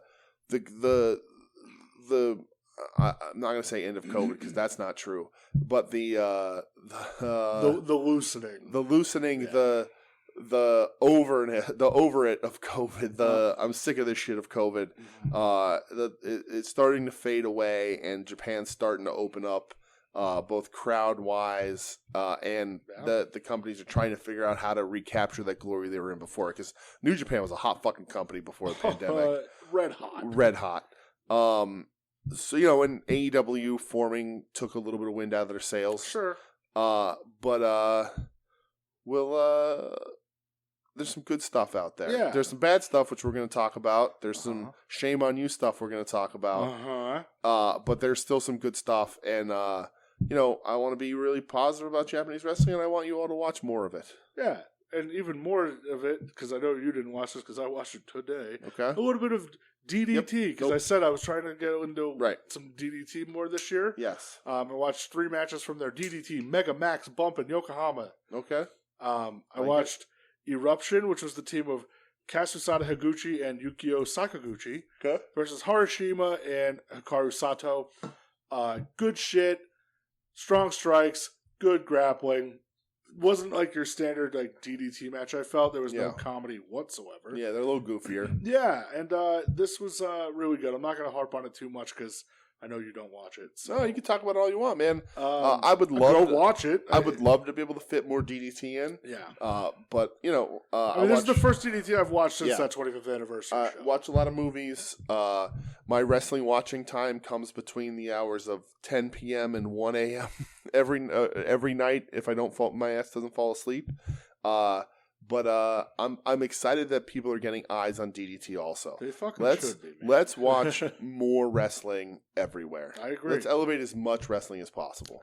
The second match I watched was for the DDT Universal title. It was the champion Mao defending against Asuka, who you may also know in the AEW Women's Tournament as Venny. Oh, okay. Yes. Interesting. Yes. So is this is their main title? No. Or? Okay. Nope, this is just called the Universal title. Okay. So Venny, I believe, is transgender. Okay. From what I've read about. Yeah, I remember now. Yeah. I'll tell you what, she's only 23. Okay. She could fucking go. Yeah. This match was a fun mix of like comedy spots, but then like real brutal spots. A lot of strong striking. Okay. There was a spot in the match where a plastic like tote was brought into the ring full of rubber ducks. Yeah. And Venny chokeslammed Mao into that and broke the tote. It was just really like one of those what the fuck. Yeah. One where the referee ended up getting slapped. DDT's pretty goofy at times. There's a lot of shit on the show which is super goofy. Right. This stuff is not as goofy. But Mao won the title. So Mao retained. Mao won the title at the 25th anniversary show. He beat Jun Kasai and somebody else in like a super wild death match. Okay. And then the last match I did watch was for their main title, the KOD Openweight title. Okay. The champion Tetsuya Endo, he's the one who beat Takeshita at the 25th anniversary show for the belt. Yeah. Against Yuki Ueno. Okay. It goes like a half hour. I'll tell you what, man, there's some spots in this match where like I actually cringed. Ueno gets power slammed into the apron, like spine first, upside down. It's real fucking gross. Yeah. He also gets power bombed down onto Endo's one knee, which looked like it broke his spine in half. Yeah. There was Ueno was trying to hit the best moonsault ever 3 times. First time he did it, he landed on his feet. Yeah. And he sold it so good, like his back gave out. That's cool. And he just kind of crumbled down. Yeah. Second time, he just flat out missed. Third time, he caught the knees. Remember when Super Crazy, completely off the rails here, sorry. Remember when Super Crazy used to do the triple jump where he'd do the moonsault off the bottom rope, the second rope, then the top rope? Yeah. So people should do that. That was super cool. Yeah. Anyway. Even like the commentary shouts out like, "Oh, Christopher Daniels." Oh, okay. Like, yeah. Which was good. Christopher Daniels is smooth as fuck. Yeah. But Endo, he retained the title. Yeah. They kind of were billing this as like who's going to be the face of DDT moving forward. Not so much that like Takeshita's gone, but he's kind of gone now. You know, he's doing his and like they mentioned he's over in the States for AEW and stuff. That's cool. And they don't know if he'll be back. Right. So I think we'll see Takeshita on regular TV and move up the ranks pretty close. I mean, good looking dude. Yeah. Great build, smooth in the ring. Yeah, we'll see what happens. I think he's going to catch on pretty quick. Yeah, I agree. So, and every time you say Endo, I want to respond with curb Endo. So, why's that? Because Endo is like a skateboarding trick. Oh, I thought that was like where you went up on your front wheel on your BMX. Oh, maybe that's what it is. Maybe it's a BMX thing. I don't know. The Bouncing Souls say Endo, curb Endo in a song, and it just makes me think of that. Yeah. Oh, Bouncing Souls. Sorry. But that's all I watched from DDT. I just wanted to run through that quick because I feel like more people need to watch DDT because it's actually a pretty good product. I know Craig our friend Craig, who will shoot a DM every now and again about DDT. So I like that. He's a DDT head. Oh, it's literally the Bouncing Souls BMX song. Oh, there you go. Yeah, so there you go. All right, so if I had money, I'd buy a new BMX. Yeah, how would that sound live? Huh? How would that sound live? Terrible. There you go. Yeah. Except for the only time I saw them, they were actually really good. I know. I've seen them once or twice, but they've been great. But I've also walked out of them once or twice. So. Yeah. See, like that was the reverse. Like when my experiences with Suicidal Tendencies, then when you saw them for the first time, and how good they were. The thing is cross ups, tabletops, endos, curb endos. Timmy Judge, yeah, all right, get rad. Sorry, just wanted to throw that out. Did you mention Fuzzy Hall at all? No. Oh, he wrote for Margoose. All right, so Pro Wrestling Noah had 2 big-ish shows this week. Their Majestic series, it was Noah, Majestic, and Innovation, which N Innovation, if you pay attention to Noah at all, is just all their juniors. It's all their juniors, right. So, speaking of the juniors, before we get into it, because the first match I watched, but Ninja Mac officially signed with Noah. He's, for 1 year, officially signed an exclusive foreign deal. Yeah. Right. So, yeah. That's cool. He won over the crowd huge. That dude's been hustling. Because he was back and forth to Noah and GCW like the past 2 weeks, like 2 or 3 fucking times. Yeah, dude. He's working his ass off. He's in his 30s too. I didn't know that. Yeah, I think he's like 32 or something. So, but anyway, go ahead. Yeah, so the first match I watched was How versus Neo. They were the tag team that were in Congo. Yeah. How split off and just kind of went with the Noah Juniors. Yes. This was a loser has to change name match. And by the way, hair versus hair match as well. Yes. So backstory on that, because I don't know if they mentioned on commentary if you know this, but they both used to have different names. Yeah. And How and Neo are their Congo names, and they're like named after like spiritual guardians of Noah, and we're given those names because they're like the guardians of Congo kind of thing. Yeah. And then they split, so then it's like, well, you can't use that name anymore. No, I'm going to use that name. You can't use your name, and then also hair. Yeah. So did you watch this match? I did. What'd you think of it? I like this a lot. Good. I like both these guys. Me too. We've seen the former High 69 a bunch around. Well, he may be back to High 69. But this was cool. Neo's kicks to the face are gross, brutal.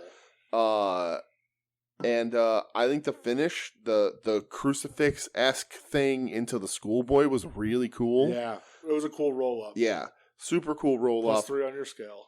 And then poor Howe's neck. Yeah. Remember when we watched that show months ago where his neck looked like hamburger meat? Same thing. Right, same thing. His neck just turns into gross hamburger meat. Right, it's disgusting. He got the shit smacked out of him. And then Neo, or How, was it How that lost? Right, because I think he went back to High 6'9". Yeah, so he loses because he was the former High 6'9". Yeah, and now he's back to High 6'9". Is that what he's doing again? Yes, and he goes and he gets his hair cut in the ring. Kinda, sort of. Wrestling clippers never work. Scared me that we were going to get a Raven TNA situation where he got fucking scalped by Sinister Minister. Yeah. Which was still one of the at one point, he just gets frustrated and leaves. Yeah, he does. He's like, but they cut off the ponytail part of it. You're good. Yeah. And then the only other match I watched from this was a 3-way elimination match. Ninja Mac versus Alpha Wolf versus Dragon Bane. Yes, I watched this. Fucking hell. Yeah. The commentators really put over, like, Noah's never seen anything like this before. Right. So, crazy thing, like, we said it when we were just talking about AEW about Dante Martin. Ninja Mac, I think, can actually fly. Yeah, that dude can levitate. He does some crazy stuff. He also misses some stuff a bit. Well, and you know what? When you wrestle like this, that's going to happen. It's high-risk stuff, for real. But, like, the Ninja Mac does a kip-up, but he, like, jumps backwards and, like, floats to the ground like a feather, like the back and forth float before he lands and then kips up. It's insane. Yeah, it's nuts. And Alpha Wolf and Dragonbane also look awesome. Brothers? Brothers apparently. Alpha Wolf his entrance gear makes me upset that Chara Pro doesn't still make figures because he looks amazing.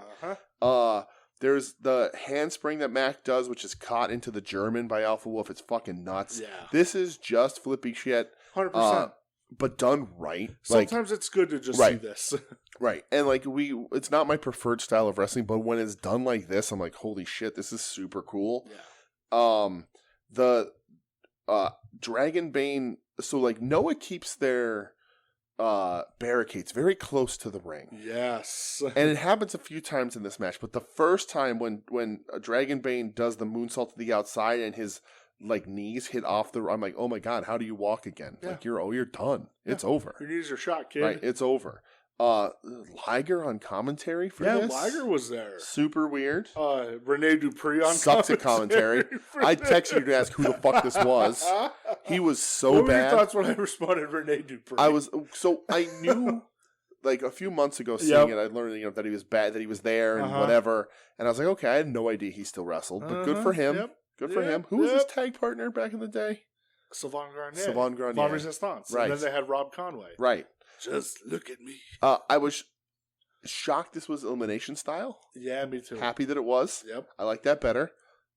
So much so that for the DC Collision New Japan thing, the 4-way they announced isn't elimination style, and I was mad about that. Yeah, I wish it was. But whatever. But yeah, this is Rene Dupree stinks at commentary so bad. He's real bad at it. Real bad at it. But it was like to ease him back in because they had a big match the next day or whatever. Yeah. But like these guys are just fun to watch, man. And like Ninja Mac is hustling and impressive, does a lot of extra flippy shit. Again, misses a lot. Like no serious botches. Just ends up a little out of place sometimes. You know what made me realize that? Like, hey, maybe I will like Ninja Mac. Yeah, because somebody on commentary is not calling him Ninja Fuck Mac. Right. 20 fucking times in a match. Right. But he's super pumped to be there, and yeah, I think he'll help that division. I don't know if Alpha Wolf and Dragonbane are staying there. Yeah, I don't know. But they were good too, man. They look cool. This was cool stuff. Fuji put Ninja Mac over huge today on their card, I guess. Good. Like, he loves them. Yeah, so. good. Then that was cool. If you're into this kind of thing, you're not going to find much better, at least not this week. This was fun. Yeah, I agree. It was a lot of fun. It just felt fun. Mm-hmm. Then Noah Majestic was held the next day. Yes. Now, I didn't watch the match, but Marufuji had a surprise tag team partner. Yes. Who ended up being? Kojima. Whoa. So they've been advertising for a few weeks about its X. Marufuji's partner is X. And this was supposed to be Inamura and Kiyomiya. Yep. But Kiyomiya got moved to the title because Fujita, I don't know, if there's a god. No, somebody purposely gave him COVID. Is that what he's saying? No, some idiot floated that out there. Oh yeah, like was being serious about it too. No, I was just gonna say that if God exists, she, they did their work and gave him COVID so he can get the fuck out of this title. I did watch this match though. Oh, you did? Okay. I did. I love Kojima, man. Like he's so like man. Kojima's 52. He's 51. He's right in that age, and I know Noah has a problem with their old guys, and they do. They have a problem with Fujita. Muda, I love Muda. I'll say, I thought about this like a lot this week. I love the great Muda. I love Kenji Muto, favorite wrestler of all time. Stop. Right. Stop. We're worried when you wrestle now. Stop. Kojima is a dude who is 51, younger than those guys. Maybe around the same age as Fujita, but in much better shape. But Kojima's primed for his Tenru 2000s run, man. Absolutely is. Miserable, let's make it happen. Beefy, bread-eating motherfucker. Yeah. Just start chopping away, right?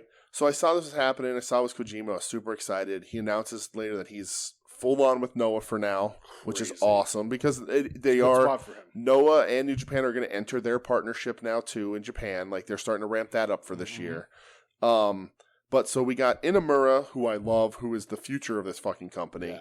Yeah. And Kinya Okada versus Marufuji and Kojima. I don't have notes on this match. I was happy. Kojima and Inamura together in the ring. Beat the shit out of each other. Beat each other up. Yeah. Marufuji looks great because he always does. Kinya Okada is very good. Suffers from having the name Okada because they should change that shit. JR won't stand for that. But I love Kojima. He's as far as Japanese wrestlers go, he's at the top of my fucking list. Like I love him. I've loved him for a long time. He is the wrestling child of the people that I love. He really is.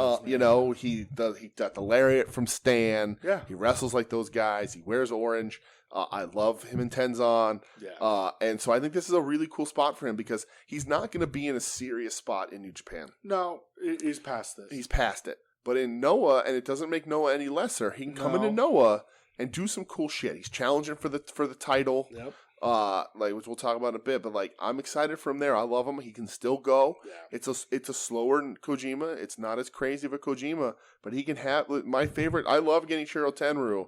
My favorite Tenryu run is 2000's 50-year-old Tenryu murdering people. Yeah. I love Kenji Muto. My favorite Kenji Muto run is 2000's gray-haired bald Kenji Muto. Doing awesome, inventing the Shining Wizard. Himself, Like Kojima doesn't need to do too much reinvention, but he can be an ass kicker here as an old man and have fun. So that's cool. The crowd goes crazy. He's wearing the Noah shirt. Yeah. It's a good team up. Match was good. Yeah. Really, it was just let's get Kojima in there against another big guy and let them chop away at each other. Which is what you should do. Right. Absolutely. And then I hit the speaker on my phone and all that just typed out. Nice. All right. So match that I watched was Hideki Suzuki and Segura, the current GHC. You mean Hachiman? Yeah. Why'd you have to do that? I thought that was dead and gone. Nope. It is. That pissed me off. God damn it. Defending their titles. Yes. Against members of Congo, which are Katsuhiko Nakajima and Kenowa. Yes. Hideki and Segura get the win. Yeah. You know, it's so pumped. Hideki Suzuki just hits like 3 suplexes on Nakajima at the end and gets the pin. What a lame finish. Well, like they say, he's the catch can guy. I don't give a shit. Last student of Billy Robinson. Good for you. Congratulations. Yeah. Nakajima shouldn't be taking a fucking pin. Right. So here's the thing. Here's what's frustrating about this match. I like Suzuki. I don't give a shit what Ed from Pod Van Dam says. I like Suzuki. Yeah. I like Segura. Yep. Segura's an old man, but much like the other Suzuki, Minoru Suzuki, wrestles a very distinct style in match and pulls it off. Yeah. I get the Billy Robinson stuff. It's fine. I just think you need a bigger finish in wrestling these days. I don't think it's I don't think it's a convincing you finish. You don't like the butterfly suplex? No, no. Why not, man? Especially because I'm kidding, by the way. I know you are. Because Noah seemingly, and there's also some dirt sheet stuff we got to talk about here at the end of this if you want. But it's frustrating to me that Noah doesn't recognize that Nakajima and Kenowa are their pillars right now. Absolutely. They are 2 of the best wrestlers they have, if not Nakajima being the best wrestler they have. But, there's only one other guy in the roster that I think could even come close to being better, and it's Go Shiozaki, right? Absolutely. But, like, 2 of your pillars, if you want to name 4 pillars of this company right now, whatever it is, these are 2 of them, man. Yeah. Nakajima and Keno are fantastic. Yep. Keno's the leader of Congo. Again, my match of the year last year was these 2 facing off against each other. Yeah. It was amazing. And watching this match going, okay, all right, Suzuki's back. They love him. They love Segura. I get it. Segura splits his time between 0-1. But I was just Segura goon. Right. I was like, man, like Nakajima and Keno are the 2 of the pillars of this company, and they don't realize it. And that frustrates the shit out of me. They've been treating Nakajima so dirty. Yeah. He had that belt. He loses it to Fujita. He's going to get played out. And they just bury him. And I'm like, these guys are so good. So good. Yeah. Like, to the point where I would be like, peace out. I'm gonna go become the top star in All Japan. Like I'm gonna do a reverse exodus, go back to All Japan and become the top star there because those dudes can walk in. I'd be like, hey, New Japan, what do you got? Right, give me Nakajima against any top guy in New Japan, and you have a 5-star or more match. Absolutely, that dude is incredible, and Keno is the same way. Keno's also very fucking good. Same way. So like, I'm just frustrated by this. Nakajima has, I'm gonna say this, controversial. Nakajima's got the best kicks in professional wrestling right now. Oh, I don't think it's controversial. No? Okay, good. I agree with you 100%. They're insane. Yeah. It looks like he's trying to kick through your chest. They're absolutely insane. Yeah. You said it the best when we first started covering Noah. Nakajima's a menace. He is. He absolutely is. He's a menace. Terrifying. And he is the child of Kensuke Sasaki, and he lives up to it, man. He ain't as beefy because they don't make guys beefy like that anymore. They don't, which is sad. But, God, dude, I was so hard not to pull the trigger on that Hakuto 2-pack. And he dropped $10 off it the next day. I was like, but anyway. Oh, man. Yeah, these guys, I love these dudes. Yeah. And like, it's fine. The match was good. Good. You're not always going to do what I want you to do. I'm not the booker. I'm not a wrestling booker. I'm just fantasy booker, and I want my favorites to win. Sure. But god damn it, start realizing that Nakajima and Keno can be your fucking stars. They can rival anybody else in wrestling, not just Noah. And like, they're young. In wrestling, and they're young. Keno's older than Nakajima. Yeah. Nakajima's a young dude. Yeah. Like, come on. 33, 34. Right. Like, wrestling since he was like 15. Yeah. Like, dude, any company, he can come in and become the best wrestler on the roster. Very easily. So, like, recognize that shit. Because that's who I want to fucking see. Yeah, like, watching this match, that pissed me off. Yeah, right. Something that didn't piss me off. Mm-hmm. The next match. Yeah. For the vacant GHC heavyweight title. Mm-hmm. Go Shiozaki against Kaito Kiyomiya. Right. Arguably the other two pillars of Noah right now. Yeah, I would have to agree for sure. Right. Go for sure. They love Kiyomiya. He's the youngest. He's super young. Dude, but you don't get slotted into this spot without them loving you. Seeing Go win that belt. Yeah. It just feels right. It feels, you know what it feels like? Taking that first bite of apple pie. Ooh. It's always going to be good. It's satisfying. Right. And first ever 5-time GHC champion. Global honored crown. First guy to ever have it 5 times. Yeah. Japanese wrestling is big on this sort of stuff. The rightful heir to Misawa. Absolutely. Even though he's trained mostly by Kobashi. That's fine. I'm say Kobashi showed up on that DDT show. Oh, yeah? They presented the belt at the end. Oh, that's cool. Whatever. Yeah. Him and Akiyama are apparently real tight still. Yeah, which is sure. Cool. This is, Kiyomiya here is such a better fit than Fujita. 1,000%. I would hope that the original plan was for Go to win, but I'm not so sure. I don't know. You read reports and you wonder what's real, what's fake. Right. There was the bullshit about how Fujita said he didn't want to job out to Nakajima when he won the title. Right. He didn't want to lose anybody with legit fighting backgrounds. He wanted to go on a god run apparently with this belt and run through everybody. Right. And at a big show in like the summer have him versus Muto. Yeah, right. I don't fucking need to see that. No. Ever. No. And like the fact that when you look at listen, Fujita is a great IWGP champ. Absolutely. Legit pride fighter. Legit will beat your ass. Right. Dude, at one point when it was thought an impossible task, rocked Fedor Emelianenko. Sure did. Didn't beat him. But he rocked him. Yep. And at that point, nobody had even done that. Nope. So like legit dude. Watch him get through the ropes of a wrestling ring and tell me that dude should be your champion. Yeah, no. It's just not a thing. No. And he said he signed a long-term deal with Noah with the intention and the promise that he was going to have a long-term run on top, and it doesn't fucking work. I swear to God, if for some reason they have him take the belt back off Shiozaki, I'll probably stop. I'll probably be done with it. I'll be done. I'll just hope and pray that because right now I'm only going to watch. Listen, Noah is making some really shitty decisions. They are. Their booking decisions have been bad. Bad. They've brought in Michael Elgin and they're doing significant things with him, which is fucking Michael Elgin beat Nakajima. Right. They had him pin Nakajima. Right. Fuck Michael Elgin to heaven and hell. Right. And then that guy fucking sucks as a human being. He sucks as a wrestler. That guy. Right. And you brought him he's in. Gonna beat, fuck you for doing He's going to beat Masaki Tamiya this week if it wasn't today that he beat him. It's insane. Right. So they're doing that. They're obsessed with old guys. They lost a ton of people when they made Muta champion when he could barely fucking walk, sadly. And the Fujita thing is such a bad thing that if they come in and have Go lose, there goes and we've said it weeks and weeks, they've dropped in that momentum significantly. If that happens, you're done, man. It's over. And then it came out today that apparently Nosawa Rongai, who was booking Noah, he's no longer with the company. Right.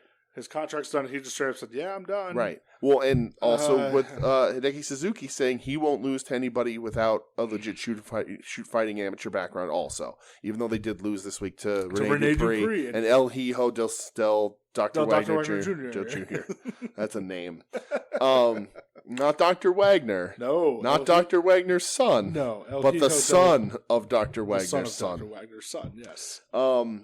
But yeah, so that's a lot of politics happening in Noah, which is unfortunate. Yeah. Very unfortunate. Especially when they have 4 guys more than that. I think Inamura is the future ace of that company. I love Masakita Miya. I think Manabu Soya is really good. Yep. Kiyomiya is awesome. Yep. They have that super fast dude whose name escapes me right now, who's hurt or was hurt for a while. Higashioka? Yeah. He's Yoshioka. There's a lot of talent there, but they're focused, and it happens in Japanese wrestling all the time. Masachono overstayed his fucking welcome at the top of New Japan. Yep. Baba overstayed his fucking welcome, and Nogi overstayed his welcome. It happens everywhere. It happens in all these wrestling companies because you're still selling t-shirts because people remember what you were. Absolutely. Hulk Hogan overstayed his fucking welcome.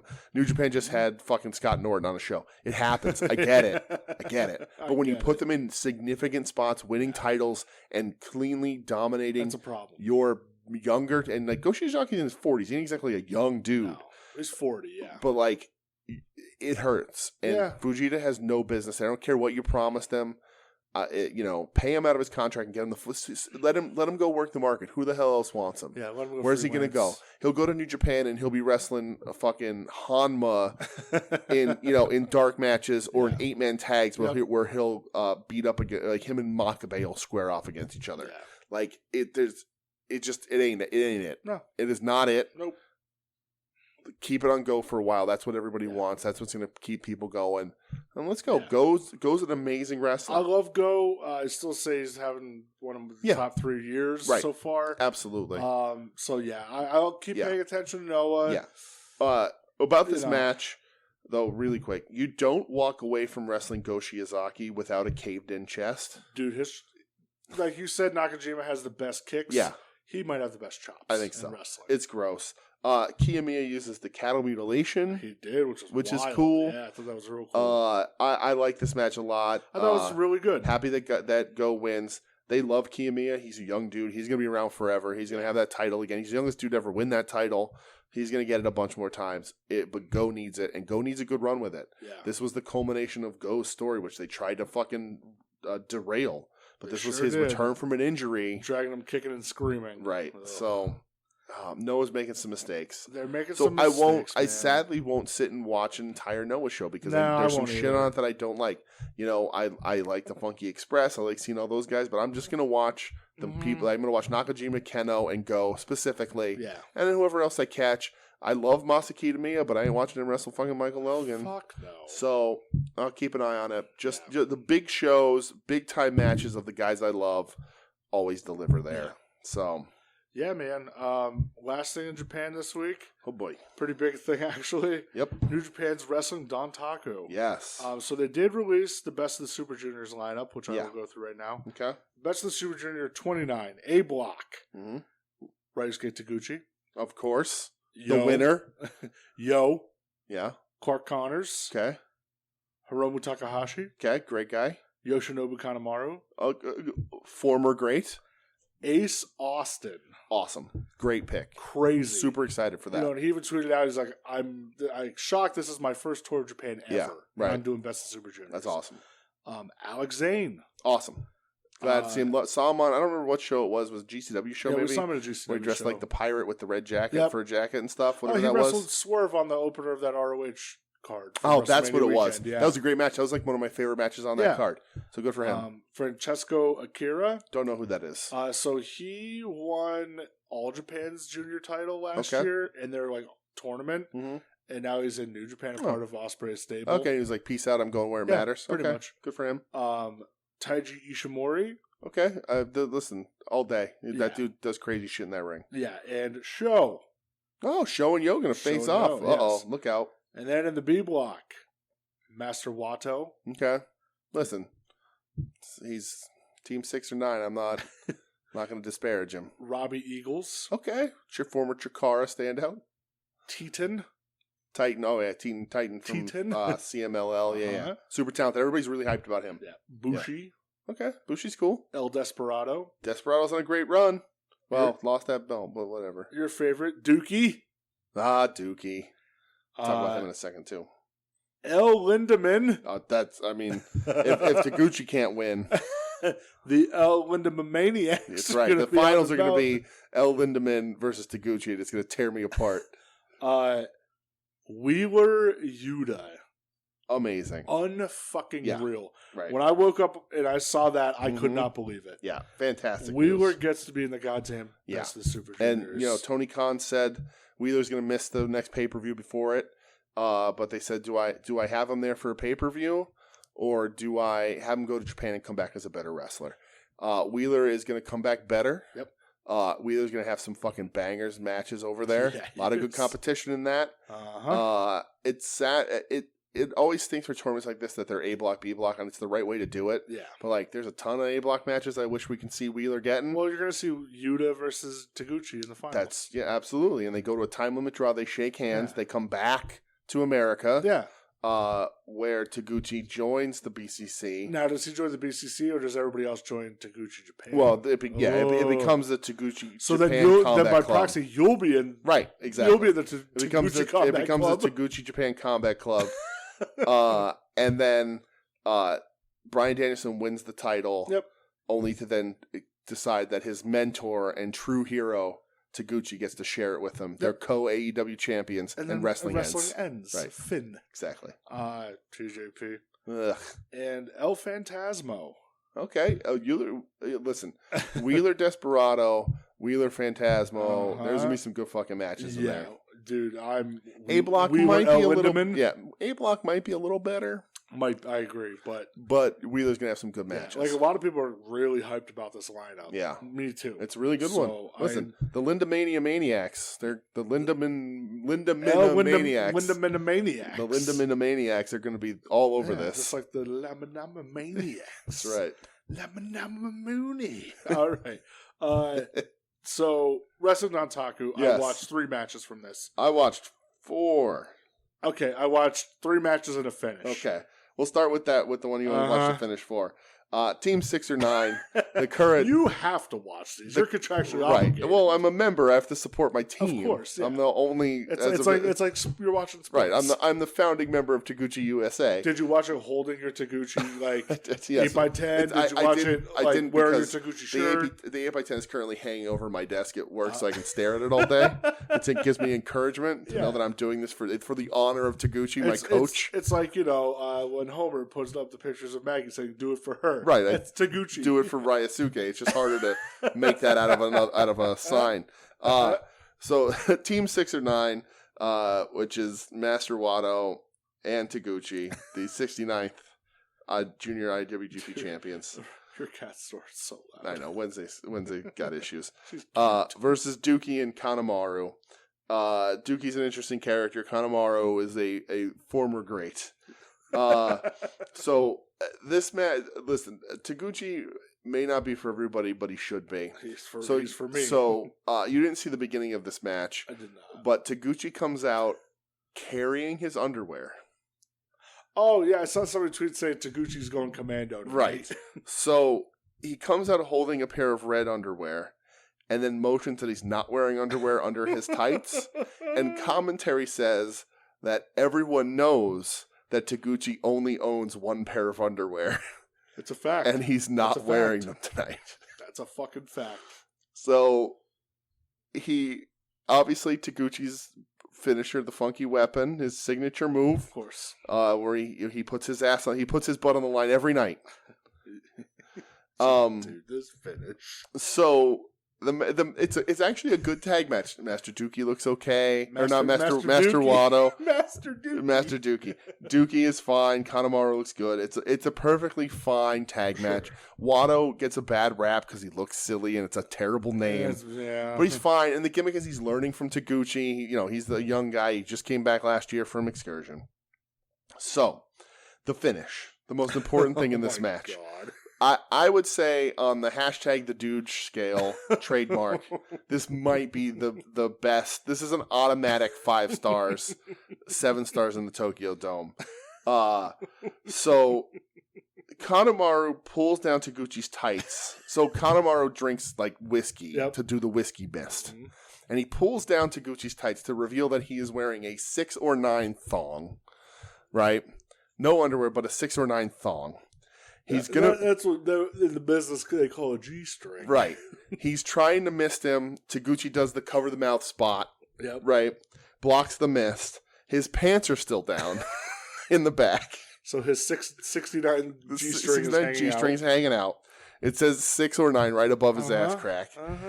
Naked Funky Weapon onto Kanemaru, who on impact missed Dookie in the face, who then gets rolled up. Who Dookie powders. Yep. Kanemaru gets rolled up. And as he's getting rolled up, what does Taguchi do? Taguchi rolls him up and sits back so that his bare ass is on Kanemaru's face. He pulled his pants down more so his literal asshole is on Kanemaru's nose. Right.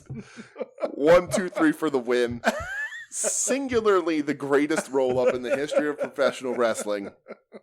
5 stars on the Dude Scale trademark.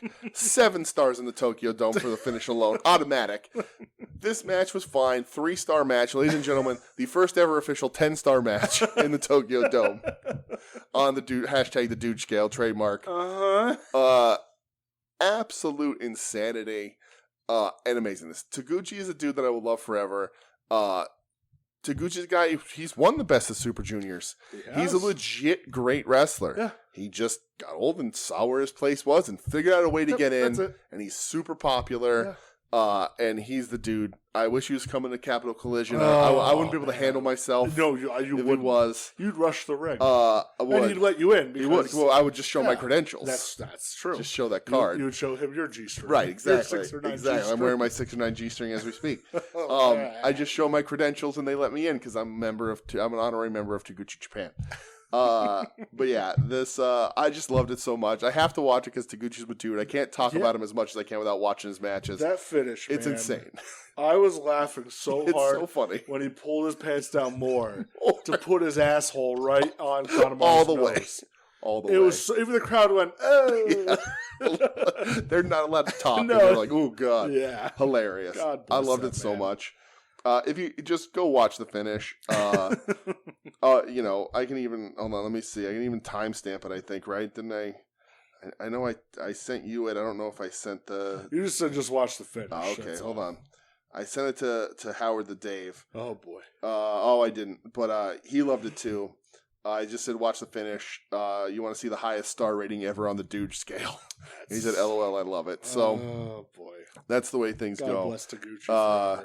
Yeah, absolutely loved it. But let's move on from that man.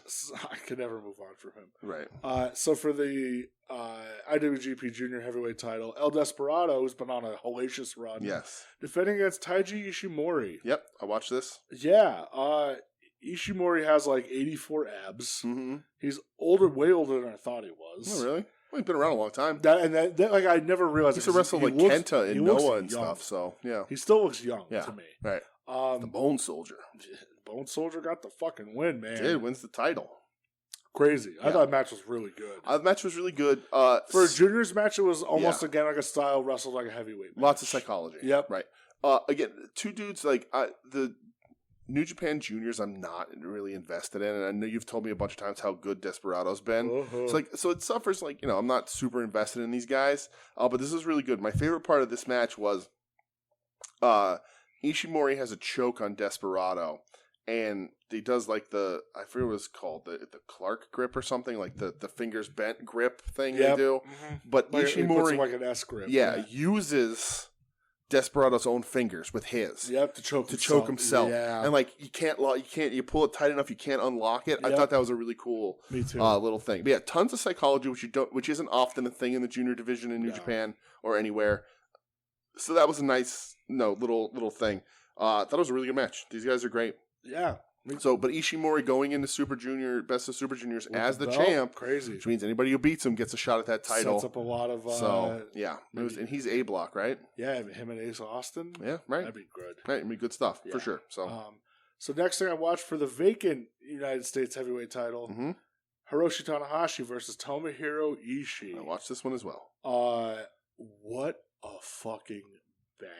Yeah, dude, this was my favorite match of the card. Yeah, by far. Mm-hmm. The fact that Tanahashi kind of you have to adjust on the fly. Ospreay got COVID, right? And then you're wrestling Ishii, and these two you don't really see wrestle much. Dude, I thought it was fucking incredible. Yeah. I really did. It's interesting because both of these guys had to, and both these guys are older guys. They've been around forever. They have their matches. They have their moves. They both had to step out of their comfort zones in this match and do other stuff. Yeah. Like Ishii does a fucking La Mahi Stroll. Yeah, he does a sling blade. Dude, when Tanahashi busted out a brain buster. Right. Like they said, Right. I've never seen him do that before. Right. So I think Tana got to throw them forearms a little harder when you're in the ring with a guy like Ishii. Yeah, I know it's not Tana's style. Yeah. But Tanahashi man. Tanahashi man. Handsome as hell. This was really, really good. Yeah. Ishii kicking out of your finish at a 1 count will always pop me. Dude, even the crowd too.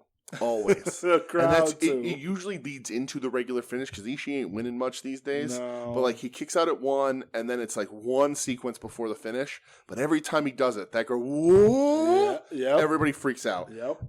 This was cool. Kevin Kelly here confirms Tana versus Mox for New Japan, which is now a 4-way. Yeah. Because Tana wins, bringing that title, the U.S. title over here. Well, it's a 4-way because Tana versus Mox. Yeah. Ospreay said my name was on the contract to wrestle Tanahashi for the IWGP U.S. Heavyweight title. Okay. So I like that. Yeah. And then after the match, yeah. Fucking Chase Owens, who apparently him and Battle Fowler are now the tag champs. Yeah. They beat Great O'Connor and Jeff Cobb. Great. Who gives a flying shit. Kind of confronts Tanahashi. Yeah. A little bit. And said, like, I beat you in the G1. Right. Like, I want this belt, but there's somebody who wants it more. Mm-hmm. And he goes, and that's the guy right behind you. Yeah. Tana gets laid out by a guy in a hood and a Bullet Club vest. Right. Hood comes off.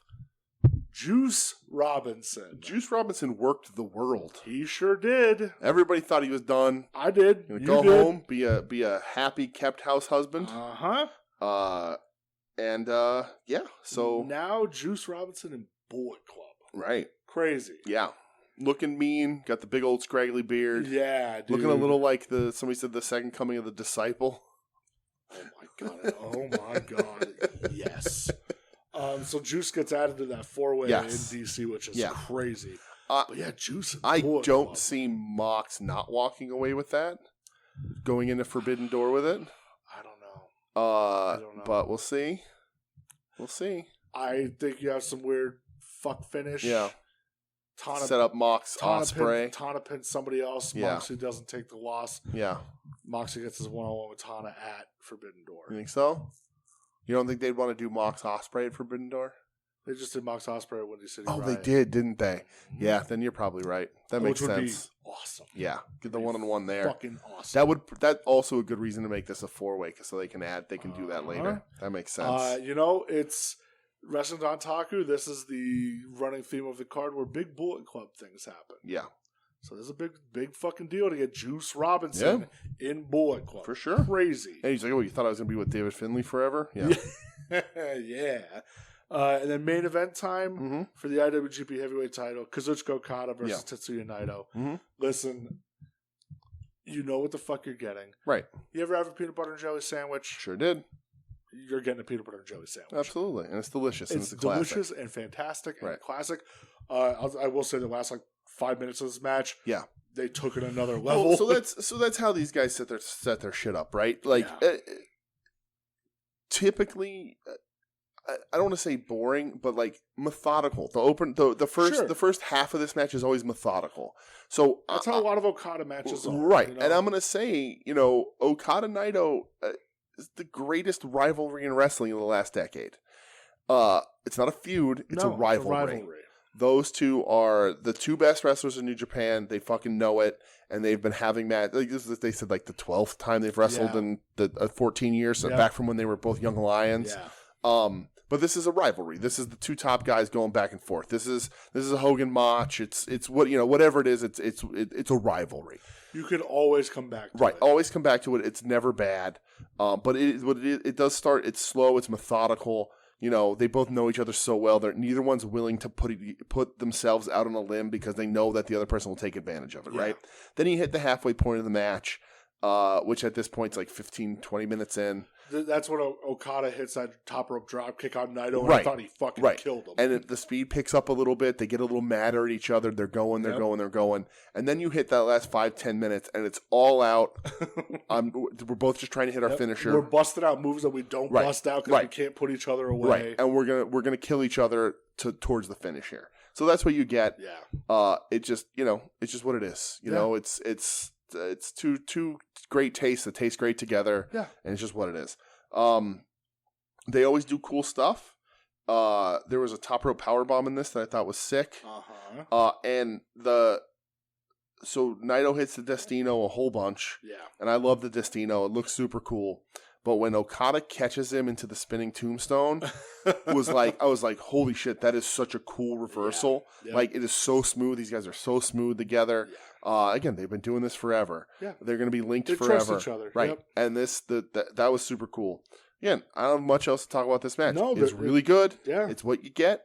It's the build up happens. They hit a level. Then the pedal's all the way on the floor, and they're going for it, and you get the finish. Yeah. Okada wins because the company does better when he's champion. It's just what it is. It is what it is. Commentary talking about Ultimo training Okada at 15 years old because Okada decided he didn't want to go to high school. He wanted to be a wrestler, so he left middle school to go become a wrestler in training in Torreon, Mexico. Okada taking a love, or Ultimo taking a love for him. Right, yeah. Ultimo saying out of all the kids in my class, he's the one that has it, like all that sort of shit. He's like 7th or 8th generation Torreon. Right.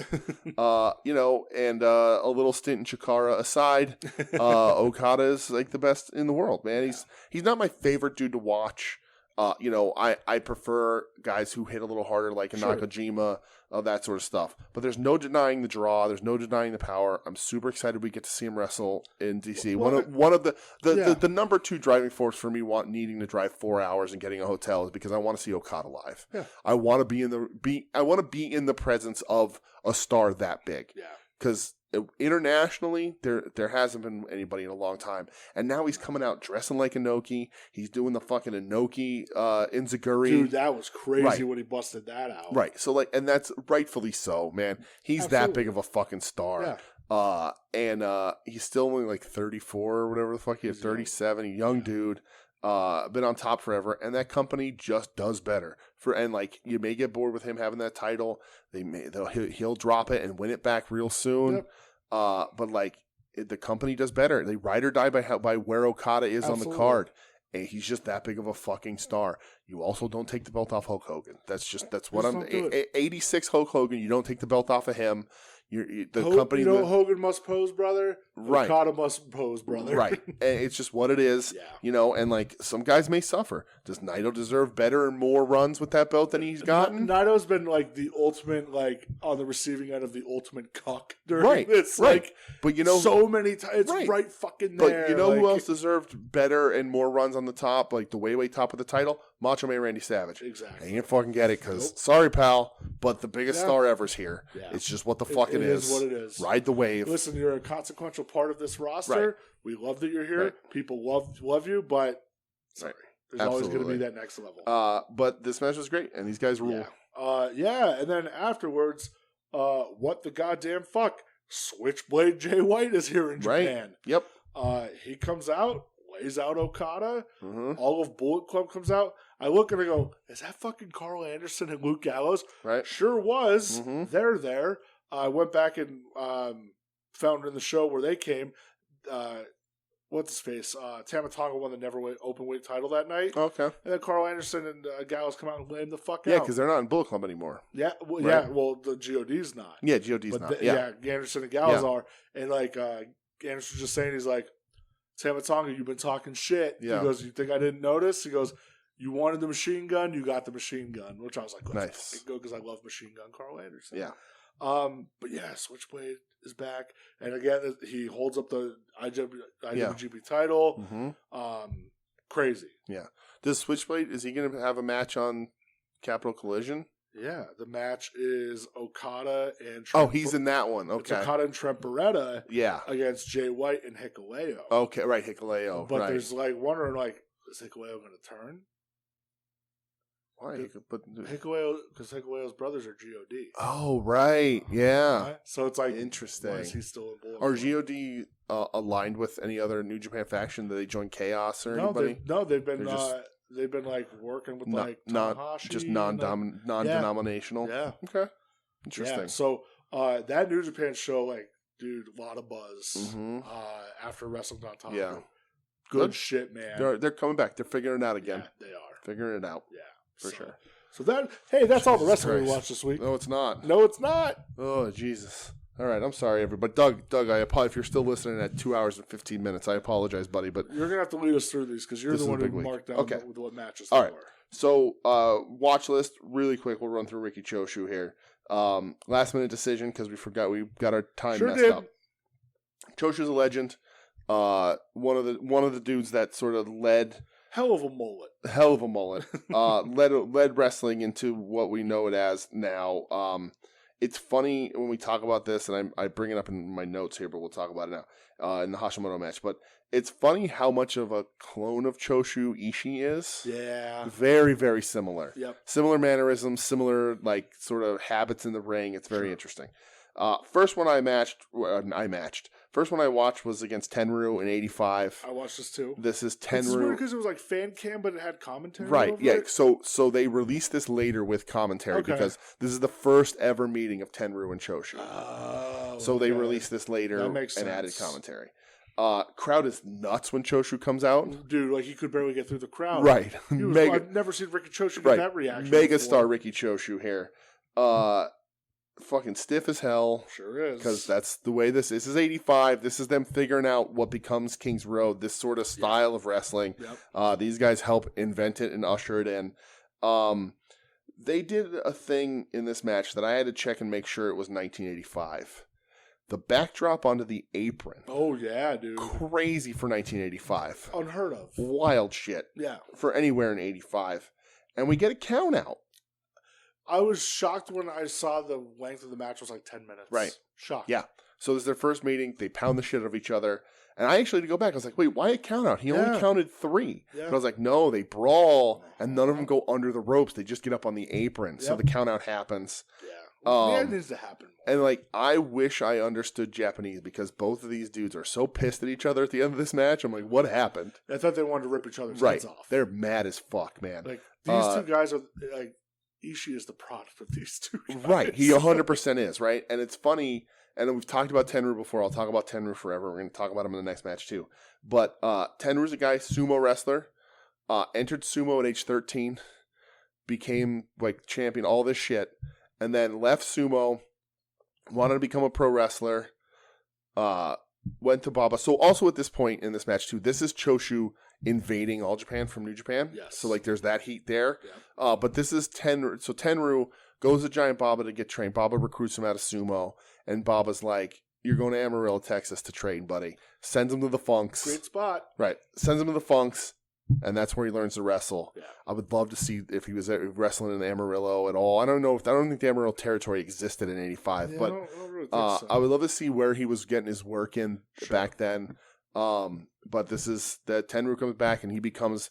I've saw some people say that arguably the 5th biggest, Japanese star of Japanese wrestling, like homegrown star in the history of Japanese wrestling. I can see that. He's a mega star. He doesn't get his just due. No, he doesn't. Which upsets me. He's a huge star, amazing professional wrestler. Agreed. But him and Choshu kill each other here. Yeah. Absolutely amazing. The second match I watched was the tag match from '86. Okay, this is the last match that I watched. Pure 5-star rating from Meltzer when 5-star ratings mattered. Yeah. This is Choshu with Yoshiaki Yatsu versus Jumbo Shiruda and Tenryu. Shiruda, the ace of All Japan. The ace before like the mid-90s, All Japan just insane. This is the dude here. Yeah. One of the biggest stars again ever with Tenryu. This is '86.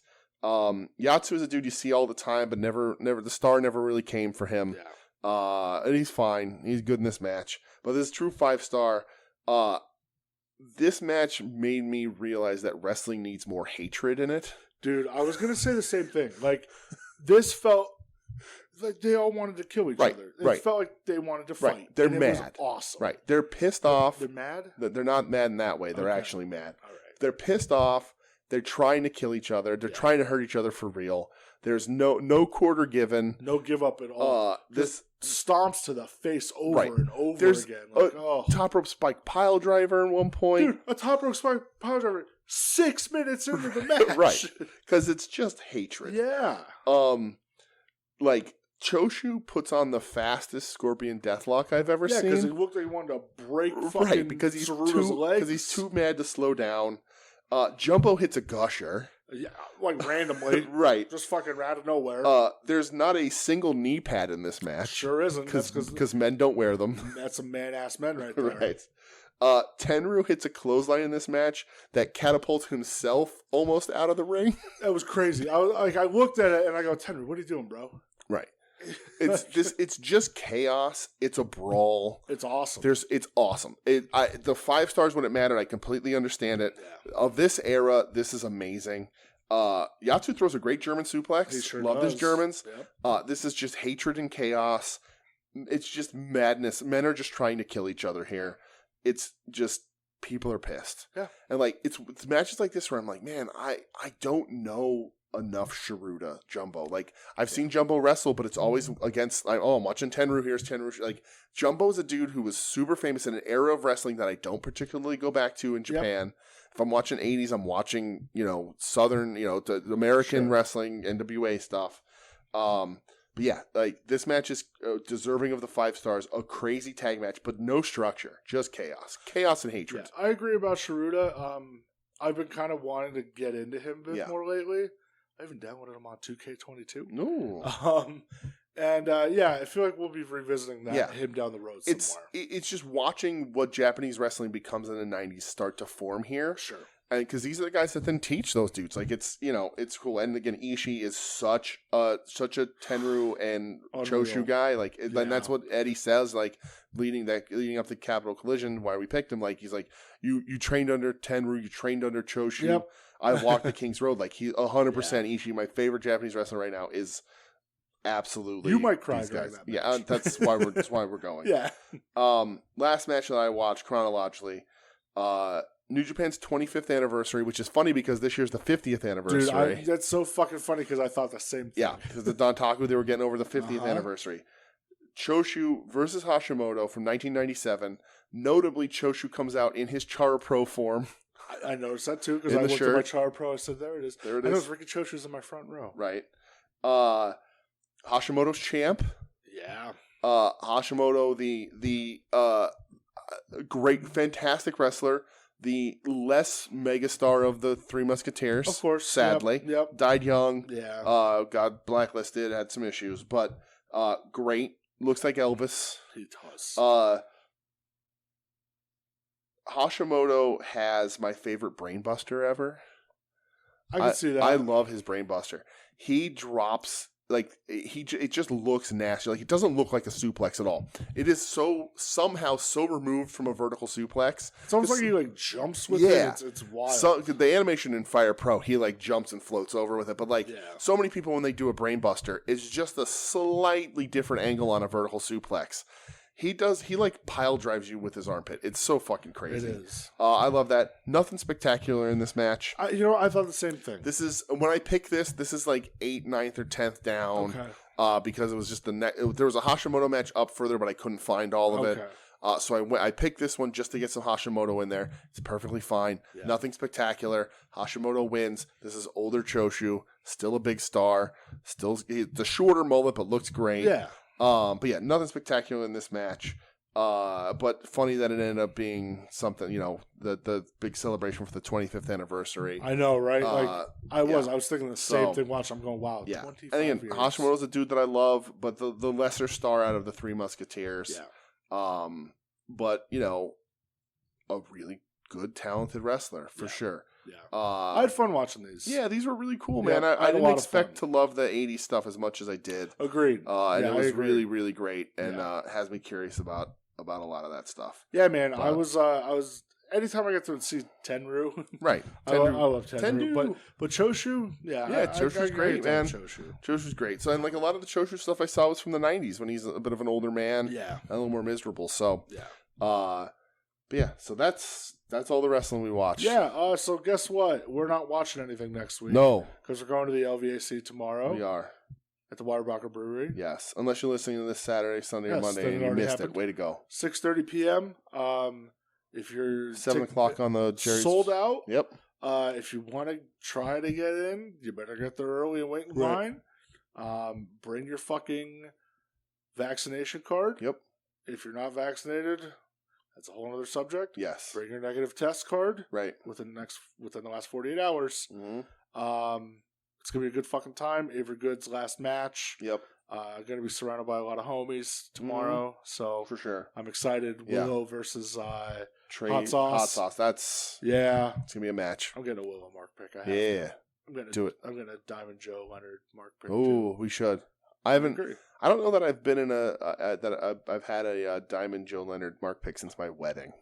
I need that mark pick. Yeah. I know Tim was saying, like, we should all get a nice picture together, which I think is right. We're all going to be in the house. That's true. Is Todd not going now? I don't know. Listen, Todd is like the second most kayfabe bastard I know. So listen, Todd's in the business now. We saw Todd be in the biz in Ring Crew. That's true. All right, he's in the business. He owns the chair that Orange Cassidy sat in. That's a fact. He's in the biz, brother. Yeah. But yeah, I can't wait. Just to be surrounded by everybody. It's gonna be a good fucking time, dude. Absolutely. So excited. So, but yeah. So that's why we're not watching anything next week, because we're going to go to that. And, that's it. Did you buy anything? I did. What'd you buy? I got my Road Warriors, the Battle Pack, Lucy's in. Got a steal on that job. Yes, you did. So that was cool. Glad to have some Road Warriors, because you're probably never going to see them again in WWE figure form.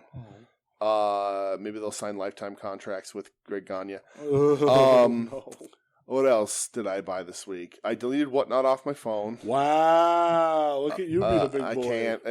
I got 2 toys in this week that aren't wrestling related that I do not fucking need. And you were just like, I was like, I'm done. Anymore. I got them for cheap. The one I'm going to flip, because I was like, why the fuck did I buy this? All right. The other one we're recording this on the day after May the 4th. But I got Dengar, the original Star Wars Dengar with the rifle. I got it for like $8, which is super cheap. I got a Masters of the Universe toy too, an original Rat Lore, complete with comic and everything.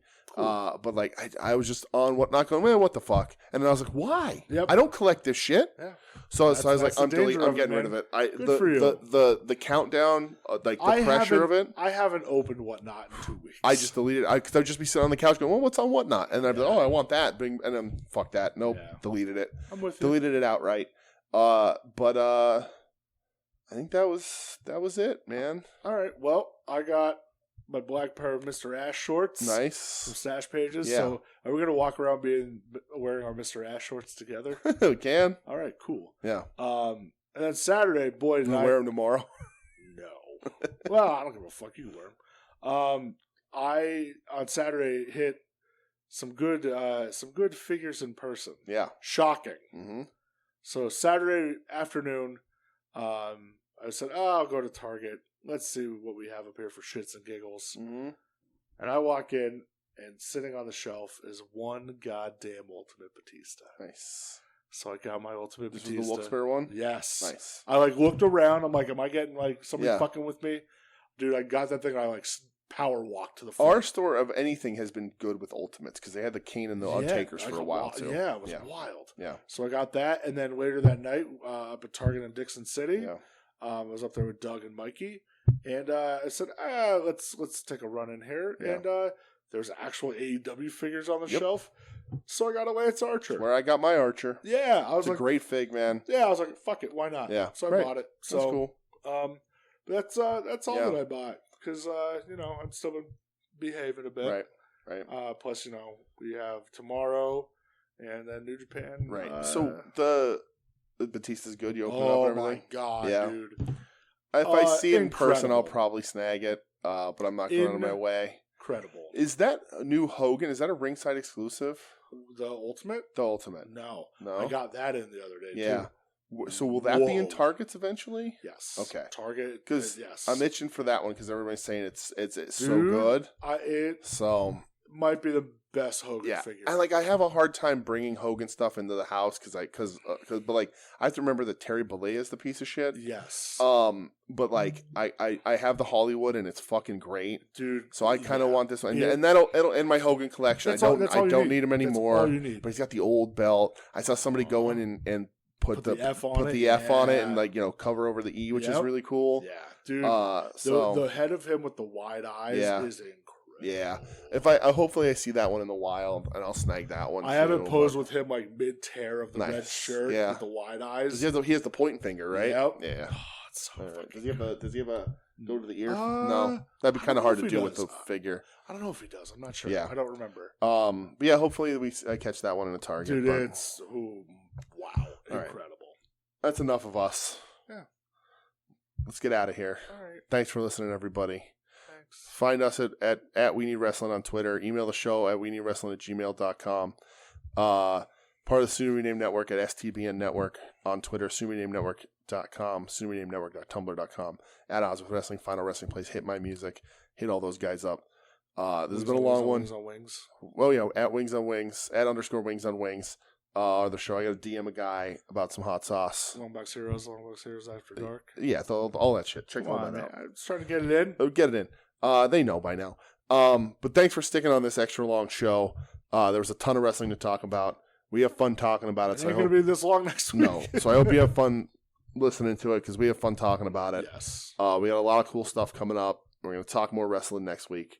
So thanks for being here, and we'll see you next week.